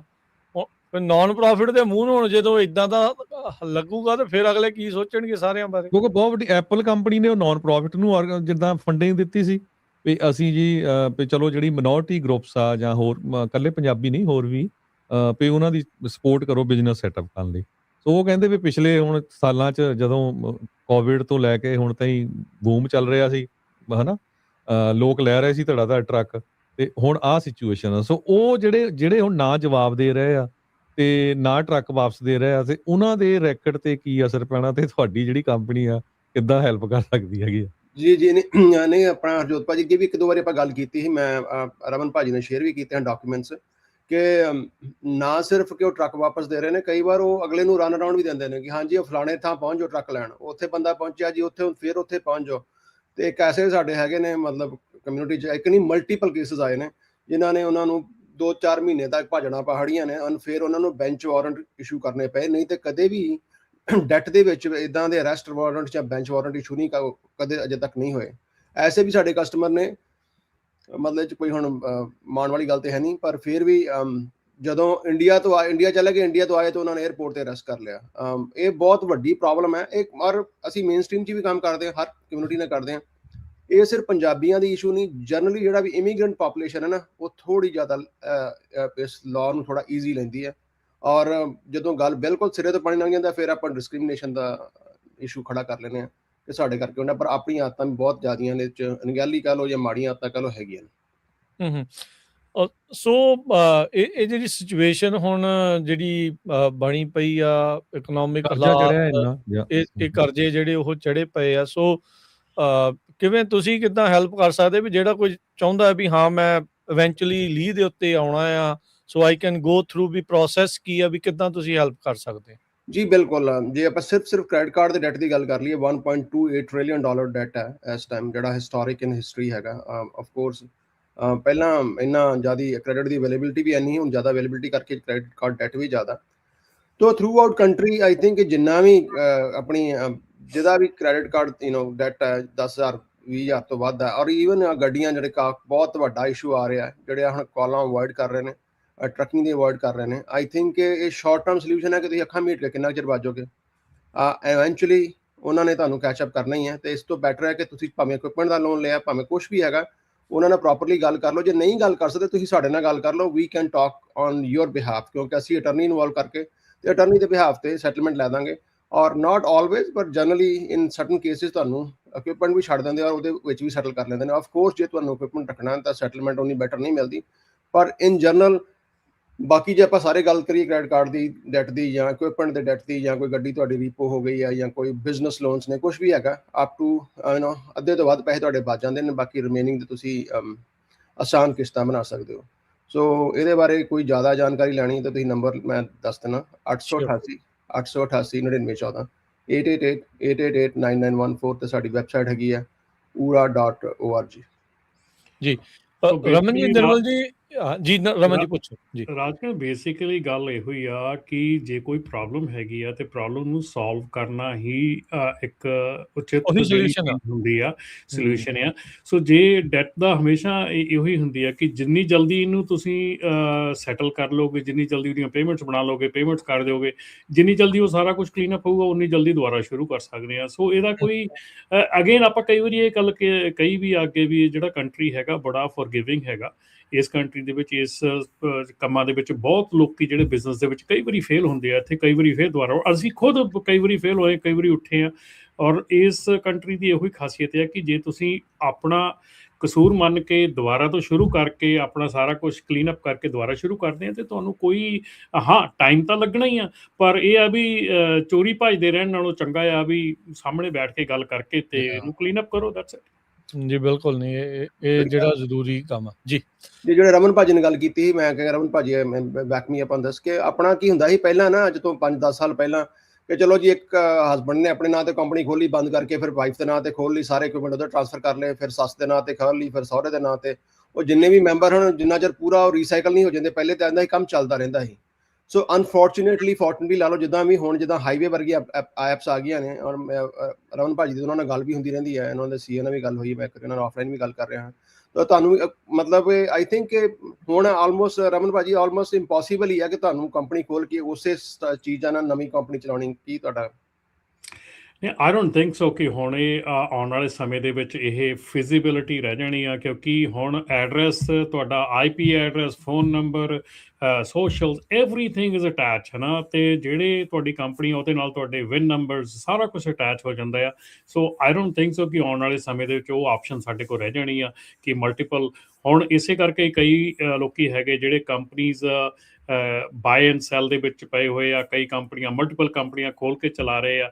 ਸੋ ਇਹ ਅਲਟੀਮੇਟਲੀ ਜਿਹੜਾ ਚੀਜ਼ ਹੈਗੀ ਆ, ਇਹ ਵਾਈਪ ਆਊਟ ਹੋ ਜਾਣੀ, ਐਲੀਮੀਨੇਟ। ਹੁਣ ਕੈਮਲੀਅਨ ਕੈਰੀਅਰਸ ਦਾ ਜਿਹੜਾ ਬਹੁਤ ਵੱਡਾ ਇਸ਼ੂ ਚੱਲ ਰਿਹਾ ਮਿਡ ਵੈਸਟ ਦੇ ਵਿੱਚ, ਉਹਦੇ ਕਾਰਨ ਕਰਕੇ ਉੱਥੇ ਕਿੰਨੀਆਂ ਕੰਪਨੀਆਂ ਜਿਹੜੀਆਂ ਕਿ ਅੰਦਰ ਖਾਤੇ ਚੱਲ ਰਹੀਆਂ ਹੈਗੀਆਂ ਇੱਕੋ ਛੱਤ ਦੇ ਥੱਲੇ, ਟਰੱਕ ਵੀ ਉਹਨਾਂ ਨੇ ਮਿਕਸ ਕੀਤੇ ਹੋਏ ਆ ਸਾਰੇ ਆਪਸ ਦੇ ਵਿੱਚ। ਸੋ ਇੰਨਾ ਕੁ ਜ਼ਿਆਦਾ ਕੰਪਲੀਕੇਟਡ ਆ। ਸੋ ਇਹਨਾਂ ਚੀਜ਼ਾਂ ਨੂੰ ਦੇਖਦੇ ਹੋਏ ਮੇਰੇ ਖਿਆਲ ਇਹ ਚੀਜ਼ਾਂ ਆਉਣ ਵਾਲੇ ਸਮੇਂ ਦੇ ਵਿੱਚ ਬਿਲਕੁਲ ਕੰਮ ਨਹੀਂ ਕਰਨੀਆਂ। ਬਿਲਕੁਲ, ਆਈ ਥਿੰਕ ਬੈਟਰ ਸੋਲੂਸ਼ਨ ਇਹੀ ਹੈ। ਕਈ ਵਾਰ ਆਪਾਂ ਕਈ ਮਹੀਨੇ, ਕਈ ਸਾਲ ਵੇਟ ਕਰਦੇ ਰਹੇ, ਐਸੇ ਕਸਟਮਰ ਵੀ ਹੈਗੇ ਨੇ ਜਿਹੜੇ ਪਿਛਲੇ 8-8 12-12 ਸਾਲ ਤੋਂ ਵੇਟ ਕਰਦੇ ਪਏ ਨੇ ਔਰ ਮਿਨੀਮਮ ਪੇਮੈਂਟ ਕਰਦੇ ਪਏ ਨੇ, ਔਰ ਜਿੰਨੀ ਉਹਨਾਂ ਦੀ 8-12 ਸਾਲ ਪਹਿਲੇ ਹੀ ਉਨੀ ਜਾਂ ਤੋਂ ਕਿਤੇ ਜ਼ਿਆਦਾ ਹੀ ਕਈ ਸਿਚੁਏਸ਼ਨ ਦੇ ਵਿੱਚ ਉਹਨਾਂ ਦੀ ਡੈਟ ਹੈਗਾ। ਔਰ ਕਈ ਐਸੇ ਨੇ ਜਿਨ੍ਹਾਂ ਨੇ ਪਿਛਲੇ ਸਾਲ ਕੇ ਪਹਿਲਾਂ ਸਾਈਨ ਅਪ ਕੀਤਾ ਹੈ ਤੇ ਉਹ ਡੈਟ ਤੋਂ ਬਿਲਕੁਲ ਸੁਰਖਰੂ ਹੋ ਕੇ and then life is back on track. So ਮੈਂ ਤਾਂ ਇਹੀ ਕਹਾਂਗਾ ਕਿ ਜ਼ਿਆਦਾ ਨਾ ਵੇਟ ਕਰਦਿਆਂ ਹੋਇਆ ਤੁਸੀਂ ਕਾਲ ਕਰ ਲਓ। ਐਂਡ ਜਿਹੜਾ ਵੀ ਆਪਸ਼ਨ ਹੈ, ਪ੍ਰੋਬਲਮ ਇਹ ਹੈ ਕਿ ਅੱਜ ਦੀ ਡੇਟ ਦੇ ਵਿੱਚ ਬੈਂਕਰਪਸੀ ਵੀ ਆਲਮੋਸਟ ਇੰਪੋਸੀਬਲ ਬਣ ਗਈ। ਜਿਹੜੇ ਤੁਹਾਡੇ ਘਰ ਨੇ, ਗੱਡੀਆਂ ਨੇ, ਉਹ ਸਾਰੀਆਂ ਲਿਕੁਇਡੇਟ ਕਰਨੀਆਂ ਪੈਣੀਆਂ ਨੇ, ਫਿਰ ਜਾ ਕੇ ਤੁਹਾਡੀ ਬੈਂਕਰਪਸੀ ਪ੍ਰੂਵ ਹੋਣੀ ਹੈ। So this is the only option ਜਿੰਨਾ ਚਿਰ ਤੱਕ ਹੈਗੀ ਹੈ। ਆਪਾਂ ਫੋਨ ਨੰਬਰ ਕਰ ਲਿਓ ਇੱਕ ਵਾਰੀ ਫੇਰ ਸ਼ੇਅਰ। ਜੀ 888 888 9914 888 888 9914 ਜੀ। ਥੈਂਕ ਯੂ ਨਿਰਮਲ ਭਾਜੀ, ਬੜੀ ਮਿਹਰਬਾਨੀ। ਸਤਿ ਸ਼੍ਰੀ ਅਕਾਲ ਜੀ। ਸਮਾਂ ਵੀ ਆਪਣਾ ਜਿਹੜਾ ਉਹ ਸਮਾਪਤੀ ਦੇ ਵੱਲ ਨੂੰ ਹੀ ਆ। ਤੇ ਰਮਨ ਜੀ, ਜਿਹੜੀ ਚੀਜ਼ ਤੁਹਾਨੂੰ ਸ਼ੁਰੂਆਤ ਚ ਪੁੱਛੀ ਸੀ ਉਹ ਮਾੜਾ ਜਿਹਾ ਹੁਣ ਦੱਸ ਦਿਓ ਜਾਂਦੇ ਜਾਂਦੇ। ਹੁਣ ਤਾਂ ਪ੍ਰੋਗਰਾਮ ਵੀ ਖਤਮ ਹੋ ਗਿਆ ਵੀ ਕੈਨੇਡਾ ਵਾਲੇ ਵੀ ਕਿਉਂਕਿ ਆਪਾਂ ਨੂੰ ਸੁਣਦੇ ਆ, ਪੁੱਛਦੇ ਰਹਿੰਦੇ ਵੀ ਕਿੱਦਾਂ ਆ, ਸੋ ਵੀ ਦੱਸ ਦਿਓ ਵੀ ਉਹਦਾ ਅੱਗੇ ਵਿਚਾਰੇ ਕੈਨੇਡਾ ਵਾਲੇ ਔਖੇ ਬਹੁਤ ਆ ਨਾ ਟਰੰਪ ਸਾਹਿਬ ਤੋਂ, ਤੇ ਜੇ ਕੋਈ ਨਹੀਂ, ਚਲੋ ਆਪ ਬੰਦ ਕਰ ਦੇਣਾ ਤੇ ਫਿਰ ਹੁਣ ਧਮਕੀਆਂ ਦਿੰਦੇ ਵਿਚਾਰੇ ਤੇ ਤੰਗ ਹੀ ਆਉਣਾ। ਨਹੀਂ, ਪਿਛਲੀ ਵਾਰੀ ਕੈਨੇਡਾ ਵਾਲੇ ਕਹਿੰਦੇ ਸੀ ਨਾ ਵੀ ਉਹ ਕਮੈਂਟ ਕਰਦੇ ਸੀ, ਕਹਿੰਦੇ ਸਾਨੂੰ ਕੋਈ ਜ਼ਿਆਦਾ ਨੌਲੇਜ ਹੈ ਨਹੀਂ ਕੈਨੇਡਾ ਬਾਰੇ ਦੇ ਵਿੱਚ, ਤੇ ਉਹਨਾਂ ਦੀ ਮੈਂ ਵੇਟ ਹੀ ਕਰਦਾ ਕਾਲ ਦੀ। 2 ਹਫ਼ਤੇ ਹੋ ਗਏ ਆਪਾਂ ਨੂੰ, ਉਹਨਾਂ ਦੀ ਕਾਲ ਨਹੀਂ ਆਈ ਅਜੇ ਤੱਕ। ਜਿਹੜੇ ਕਹਿੰਦੇ ਸੀਗੇ ਵੀ ਕੁਝ ਪਤਾ ਨਹੀਂ ਗਾ ਤੁਹਾਨੂੰ ਕੈਨੇਡਾ ਦੇ ਬਾਰੇ ਦੇ ਵਿੱਚ। ਜਿਹੜੀ ਦੇਖੋ, ਜਦੋਂ ਕੋਈ ਵੀ ਇਹੋ ਜਿਹੀ ਸਿਚੁਏਸ਼ਨ ਆਉਂਦੀ ਆ ਜਿਹੜੀ ਖਾਸ ਕਰਕੇ US ਕੈਨੇਡਾ ਤੇ ਮੈਕਸੀਕੋ ਦੇ ਵਿੱਚ ਆ ਜਿਹੜਾ ਈਵਨ ਜਿਹੜਾ ਆਪਣਾ ਪਹਿਲਾਂ ਨਾਫਟਾ ਆਉਂਦਾ USMIS ਜਿਹੜਾ ਕੰਟਰੈਕਟ ਹੈਗਾ ਆ, ਉਹਦੇ ਤੋਂ ਵੀ ਜਿਹੜੀ ਐਡਮਿਨਿਸਟ੍ਰੇਸ਼ਨ ਹੈ ਸ਼ਾਇਦ ਇਹ ਸੋਚ ਰਹੀ ਆ ਕਿਤੇ ਨਾ ਕਿਤੇ ਗੱਲ ਅੰਦਰ ਖਾਤੇ ਚੱਲ ਰਹੀ ਆ ਉਹਦੇ ਨਾਲ। ਬਣਾਈਏ, ਹਾਂਜੀ, ਨਵਾਂ ਬਣਾਈਏ ਤੇ ਉਹਨੂੰ ਰਿਵਾਈਜ਼ ਕਰੀਏ, ਕਿਉਂਕਿ ਉਹ 26 ਦੇ ਐਂਡ 'ਚ ਮੇਰੇ ਖਿਆਲ ਰਿਵਾਈਜ਼ ਹੋਣਾ ਆ। ਸੋ ਉਹਨੂੰ ਰਿਵਾਈਜ਼ ਕਰਨ ਦੀ ਗੱਲ ਵੀ ਚੱਲ ਰਹੀ ਆ। ਸੋ ਉਹਦੇ ਕਰਕੇ ਵੀ ਇਹ ਚੀਜ਼ਾਂ ਜਿਹੜੀਆਂ ਹੈਗੀਆਂ ਇਹ ਇਹਨਾਂ ਤੇ ਫਰਕ ਪੈਣਾ ਹੈਗਾ। ਜਿਹੜਾ ਕੈਨੇਡਾ US ਤੇ ਮੈਕਸੀਕੋ ਹੋਏਗਾ, ਇਹਨਾਂ ਦੀ ਜਿੱਦਾਂ ਆਪਣੀ ਪੰਜਾਬੀ ਦੇ ਵਿੱਚ ਕਹਾਵਤ ਹੈਗੀ ਆ 9 ਮਾਸ ਦਾ ਰਿਸ਼ਤਾ, ਇਹ ਅੱਡ ਅੱਡ ਨਹੀਂ ਹੋ ਸਕਦੇ। ਇਹ ਇੱਕ ਦੂਜੇ ਤੋਂ ਬਿਨਾਂ ਚੱਲ ਵੀ ਨਹੀਂ ਸਕਦੇ, ਇੱਕ ਦੂਜੇ ਤੋਂ ਬਿਨਾਂ ਰਹਿ ਵੀ ਨਹੀਂ ਸਕਦੇ।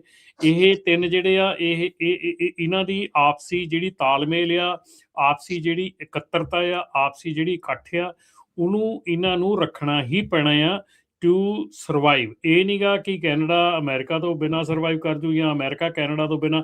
ਠੀਕ ਆ, ਹਰ ਚੀਜ਼ ਜਿਹੜੀ ਆ ਉਹਦਾ ਆਪਣਾ ਆਪਣਾ ਵੇਟ ਹੈਗਾ।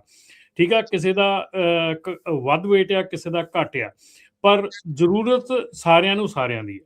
ਸੋ ਉਹ ਮੇਰੇ ਖਿਆਲ ਦੇ ਵਿੱਚ ਇਹਨਾਂ ਨੂੰ ਧਿਆਨ ਰੱਖਣਾ ਚਾਹੀਦਾ। ਬਾਕੀ ਅਸਰ ਤਾਂ ਜਦੋਂ ਇੱਦਾਂ ਦੀਆਂ ਚੀਜ਼ਾਂ ਹੁੰਦੀਆਂ ਰਾਜਕਰਨ, ਅਸਰ ਤਾਂ ਪੈਂਦਾ ਹੈਗਾ। ਟਰੱਕਿੰਗ ਇੰਡਸਟਰੀ ਕੈਨੇਡਾ ਦੇ ਵਿੱਚ ਜਿਹੜੀ ਆ ਜਿੱਦਾਂ ਦੀਆਂ ਸਾਨੂੰ ਕਾਲਸ ਆਉਂਦੀਆਂ ਹੈਗੀਆਂ, ਮੈਨੂੰ ਆਫ ਏਅਰ ਕਾਲਸ ਆਉਂਦੀਆਂ ਜਾਂ ਗੱਲਬਾਤ ਹੁੰਦੀ ਆ, ਉਹਦੇ ਮੁਤਾਬਕ ਕੈਨੇਡਾ ਦੇ ਵਿੱਚ ਟਰੱਕਿੰਗ ਇੰਡਸਟਰੀ ਜਿਹੜੀ ਆ ਬਹੁਤ ਜ਼ਿਆਦਾ ਮਾੜੇ ਸਮੇਂ 'ਚੋਂ ਗੁਜ਼ਰ ਰਹੀ ਆ। ਜੇ ਅਮਰੀਕਾ ਦੀ ਟਰੱਕਿੰਗ ਇੰਡਸਟਰੀ ਦੀ ਗੱਲ ਕਰ ਲਈਏ ਰਾਜਕਰਨ, ਅਮਰੀਕਾ ਦੇ ਵਿੱਚ ਇਸ ਵੇਲੇ ਜਿਹੜੇ ਰੀਫਰ ਰੇਟਸ ਹੈਗੇ ਆ ਵੈਰੀ ਇੰਪ੍ਰੈਸਿਵ ਹੈਗੇ ਆ, ਬਹੁਤ ਸੋਹਣੇ ਹੈਗੇ ਆ। ਟਰੱਕਾਂ ਦੀ ਸ਼ਾਰਟੇਜ ਹੈਗੀ ਆ। ਜਿਹੜੇ ਲੋਕੀ ਵੀ ਕੰਪਲਾਇੰਟ ਰਹਿ ਕੇ ਕੰਮ ਕਰਨਾ ਚਾਹੁੰਦੇ ਆ, ਕੰਪਲਾਇੰਟ ਡਰਾਈਵਰ, ਕੰਪਲਾਇੰਟ ਕੰਪਨੀ ਰਹਿ ਕੇ ਕੰਮ ਕਰਨਾ ਚਾਹੁੰਦੀ ਆ, they gon to make good money, they gon to survive. ਪਰ ਪ੍ਰੋਬਲਮ ਇਹੋ ਹੀ ਆ ਕਿ ਜਿੱਥੇ ਆਣ ਕੇ ਜਦੋਂ ਮਾੜਾ ਜਿਹਾ ਪੈਸਾ ਬਣਨ ਲੱਗਦਾ, ਅਸੀਂ ਸਾਰੀਆਂ ਗਲਤੀਆਂ ਕਰਨੀਆਂ ਸ਼ੁਰੂ ਕਰ ਦਿੰਦੇ ਹਾਂ। ਸਿਰਫ ਤੇ ਸਿਰਫ ਉਸ ਚੀਜ਼ ਤੋਂ ਗੁਰੇਜ਼ ਕਰੋ, ਗਲਤੀ ਕਰਨ ਤੋਂ ਜਿਹੜਾ ਥੋੜਾ ਜਿਹਾ ਪਿੱਛੇ ਹਟੋ ਤੇ ਆਪਣਾ ਜਿਹੜਾ ਕੰਮ ਹੈ ਉਹਨੂੰ ਸਹੀ ਢੰਗ ਨਾਲ ਕਰੋ। ਆਈ ਥਿੰਕ ਸਾਰਾ ਕੁਝ ਜਿਹੜਾ ਆ ਉਹ ਠੀਕ ਹੋ ਰਿਹਾ ਹੈਗਾ US ਦੇ ਵਿੱਚ, ਤੇ ਕੈਨੇਡਾ ਦੇ ਵਿੱਚ ਡੈਫੀਨੇਟਲੀ ਜਿਹੜੀ ਇਸ ਵੇਲੇ ਇਸ਼ੂਜ਼ ਜਿਹੜੇ ਬਣੇ ਹੋਏ ਆ। ਤੇ ਜਾਂਦੇ ਇੱਕ ਜ਼ਰੂਰ ਬੇਨਤੀ ਕਰਨੀ ਆ ਵੀ ਜਿੰਨੇ ਵੀ ਸਾਡੇ ਜਿਹੜੇ ਕਾਲਰਸ ਆ ਉਹ ਸਾਰੇ ਬੜੇ ਸਤਿਕਾਰ ਅਸੀਂ ਕਰਦੇ ਹਾਂ ਉਹਨਾਂ ਦਾ। ਬਹੁਤ ਵਾਰ ਸਾਡੇ ਨਾਲ ਉਹ ਐਗਰੀ ਵੀ ਨਹੀਂ ਕਰਦੇ, ਪਰ ਦੈਟਸ ਓਕੇ। ਤਾਂ ਇਸੇ ਕਰਕੇ ਤਾਂ ਆਪਾਂ ਇਹ ਪਲੇਟਫਾਰਮ ਖੋਲ੍ਹਿਆ ਹੈਗਾ। ਸੋ ਜਦੋਂ ਕੋਈ ਕਾਲਰ ਕਾਲ ਕਰਦਾ ਉਹਨੂੰ ਕੱਟ ਕਰਨ ਦੀ ਕੋਸ਼ਿਸ਼ ਨਾ ਕਰੋ, ਤੁਸੀਂ ਆਪਣੇ ਵਿਚਾਰ ਜ਼ਰੂਰ ਦੱਸੋ। ਉਹ ਤਾਂ ਤੁਹਾਡੇ ਡਿਫਰੈਂਟ ਨੇ ਵਿਚਾਰ, ਆਪਣੇ ਵਿਚਾਰ ਸਾਂਝੇ ਕਰੋ। ਇਹ ਕਹਿਣ ਦੀ ਨਹੀਂ ਲੋੜ ਵੀ ਇਦਾਂ ਆ ਉਦਾਂ ਆ, ਤੁਸੀਂ ਆਪ ਵੀ ਸਾਂਝ ਪਾ ਸਕਦੇ ਆ। ਹਾਂ, ਤੇ ਅਸੀਂ ਕਦੇ ਵੀ ਕਾਲ ਕਰਦੇ, ਤੁਸੀਂ ਵੀ ਕਰ ਲਿਆ ਕਰੋ ਸਾਰਿਆਂ ਨੂੰ। ਕਦੇ ਅਸੀਂ ਕਿਸੇ ਦਾ ਨੰਬਰ ਨਹੀਂ ਬਲੌਕ ਕਰਦੇ, ਓਪਨ ਕਾਲਸ ਹੁੰਦੀਆਂ ਹਰ ਇੱਕ ਸ਼ੋਅ ਦੇ ਵਿੱਚ, ਜਦੋਂ ਮਰਜ਼ੀ ਤੁਸੀਂ ਕਾਲ ਕਰ ਸਕਦੇ ਹੋ। ਨਾਲੇ ਦੂਜੀ ਗੱਲ ਆ, ਫ੍ਰੀ ਦਾ ਪਲੇਟਫਾਰਮ ਆ, ਠੀਕ ਹੈ। ਸਲਾਹ ਦਿਓ, ਆਪਣੀ ਦਿਓ, ਸੁਣੋ। ਜੇ ਕੋਈ ਬੰਦਾ ਸਾਰੇ ਪ੍ਰੋਗਰਾਮਾਂ ਦੇ ਵਿੱਚ ਹਿੱਸਾ ਲੈਂਦਾ, hats off to that person, ਆਪਣਾ ਟਾਈਮ ਕੱਢਦਾ ਆ, ਉਹ ਹਿੱਸਾ ਲੈਂਦਾ, ਆਪਣਾ ਵਿਚਾਰ ਦੱਸਦਾ ਆ, ਠੀਕ ਹੈ ਨਾ। ਜੇ ਤਾਂ ਕੋਈ ਊਲ ਜਲੂਲ ਗੱਲਾਂ ਕੋਈ ਕਰੇ ਜਾਂ ਇਦਾਂ ਦਾ ਕਰੇ, ਤੇ ਵੈਸੇ ਹੀ ਆਪਣੇ ਰਾਜਕਰਨ ਹੁਣੀ ਉਹ ਕਾਲ ਜਿਹੜੀ ਉਹ ਕੱਟ ਹੀ ਦੇਈਦੀ। ਅਸੀਂ ਯੂਜ਼ਲੀ ਉਹ ਊਲ ਜਲੂਲ ਗੱਲਾਂ ਦੇ ਉੱਤੇ ਧਿਆਨ ਨਹੀਂ ਦੇਈਦਾ। ਟਾਈਮ ਨਹੀਂ ਵੇਸਟ ਕਰਨਾ ਆਪਾਂ ਕਾਹਦੇ ਵਾਸਤੇ, ਕੀਮਤੀ ਸਾਰਿਆਂ ਦਾ। ਸੋ ਹਰ ਇੱਕ ਨੂੰ ਇਹ ਰਿਕੁਐਸਟ ਹੈਗੀ ਆ, ਇਹ ਫ੍ਰੀ ਪਲੇਟਫਾਰਮ ਹੈਗਾ ਆ, ਫ੍ਰੀ ਐਡਵਾਈਸ ਹੈਗੀ ਆ, ਫ੍ਰੀ ਸਾਰਾ ਕੁਝ ਹੈਗਾ ਆ। ਸੋ ਪਲੀਜ਼ ਜਦੋਂ ਫ੍ਰੀ ਹੁੰਦਾ ਸਾਰਾ ਕੁਝ, ਉਹਨੂੰ ਜਿਹੜਾ ਆ ਯੂਜ਼ ਬਹੁਤ ਧਿਆਨ ਨਾਲ ਕਰਨਾ ਚਾਹੀਦਾ ਜੀ। ਸੋ ਬਾਕੀ ਜਿਹੜਾ ਡਿਸਕ੍ਰਿਮੀਨੇਸ਼ਨ ਦਾ ਆਪਾਂ ਬਹੁਤ ਵਾਰ ਕਹਿੰਦੇ ਹਾਂ, ਹੁੰਦੀ ਵੀ ਹੈ ਕਈ ਵਾਰ, ਪਰ ਉਹਦੇ ਲਈ ਸਾਡੇ ਕੋਲ ਆਲਟਰਨੇਟਿਵ ਆ, ਸਿੱਖ ਕੋਲੀਸ਼ਨ ਆ, ਹੋਰ ਆਰਗੇਨਾਈਜੇਸ਼ਨਸ ਆ, ਉਹਨਾਂ ਨੂੰ ਰਿਪੋਰਟ ਕਰੋ ਜਦੋਂ ਵੀ ਹੁੰਦੀ ਆ। ਪਰ ਜਦੋਂ ਜਿਸ ਤਰ੍ਹਾਂ ਤੁਹਾਨੂੰ ਦੱਸਿਆ ਵੀ ਇੱਕ ਆਰਗੇਨਾਈਜੇਸ਼ਨ ਕਹਿ ਰਹੀ ਆ ਵੀ ਅਸੀਂ ਤੁਹਾਡੀ ਕਮਿਊਨਿਟੀ ਨੂੰ $700 ਮਿਲੀਅਨ ਦੇ ਲੋਨ ਦਿੱਤੇ ਆ, ਤੇ 30 ਤੋਂ 40% ਉਹ ਬੰਦੇ ਸਾਡੀ ਕਾਲ ਹੀ ਨਹੀਂ ਚੱਕ ਰਹੇ, ਈਮੇਲ ਦਾ ਜਵਾਬ ਨਹੀਂ ਦੇ ਰਹੇ, ਨਾ ਸਾਡਾ ਸਮਾਨ ਵਾਪਸ ਕਰ ਰਹੇ ਆ, ਤੇ ਫਿਰ ਨੈਚੁਰਲੀ ਫਿਰ ਤੁਸੀਂ ਦੇਖੋ ਫਿਰ ਕਮਿਊਨਿਟੀ ਦਾ ਨਾਮ ਤਾਂ ਬਦਨਾਮ ਹੁੰਦਾ ਹੀ ਹੈਗਾ। ਬਿਲਕੁਲ ਜੀ। ਸਮਾਂ ਸਮਾਪਤ ਹੈ ਜੀ, ਹੋਰ ਕਾਲ ਤਾਂ ਨਹੀਂ ਲੈ ਸਕਾਂਗੇ, ਤੇ ਮਿਲਦੇ ਹਾਂ ਜੀ ਫਿਰ ਅਗਲੀ ਵਾਰੀ। ਧੰਨਵਾਦ ਰਮਨ ਜੀ, ਧੰਨਵਾਦ ਹਰਜੋਤ ਜੀ, ਸਤਿ ਸ਼੍ਰੀ ਅਕਾਲ ਜੀ। ਸਤਿ ਸ਼੍ਰੀ ਅਕਾਲ।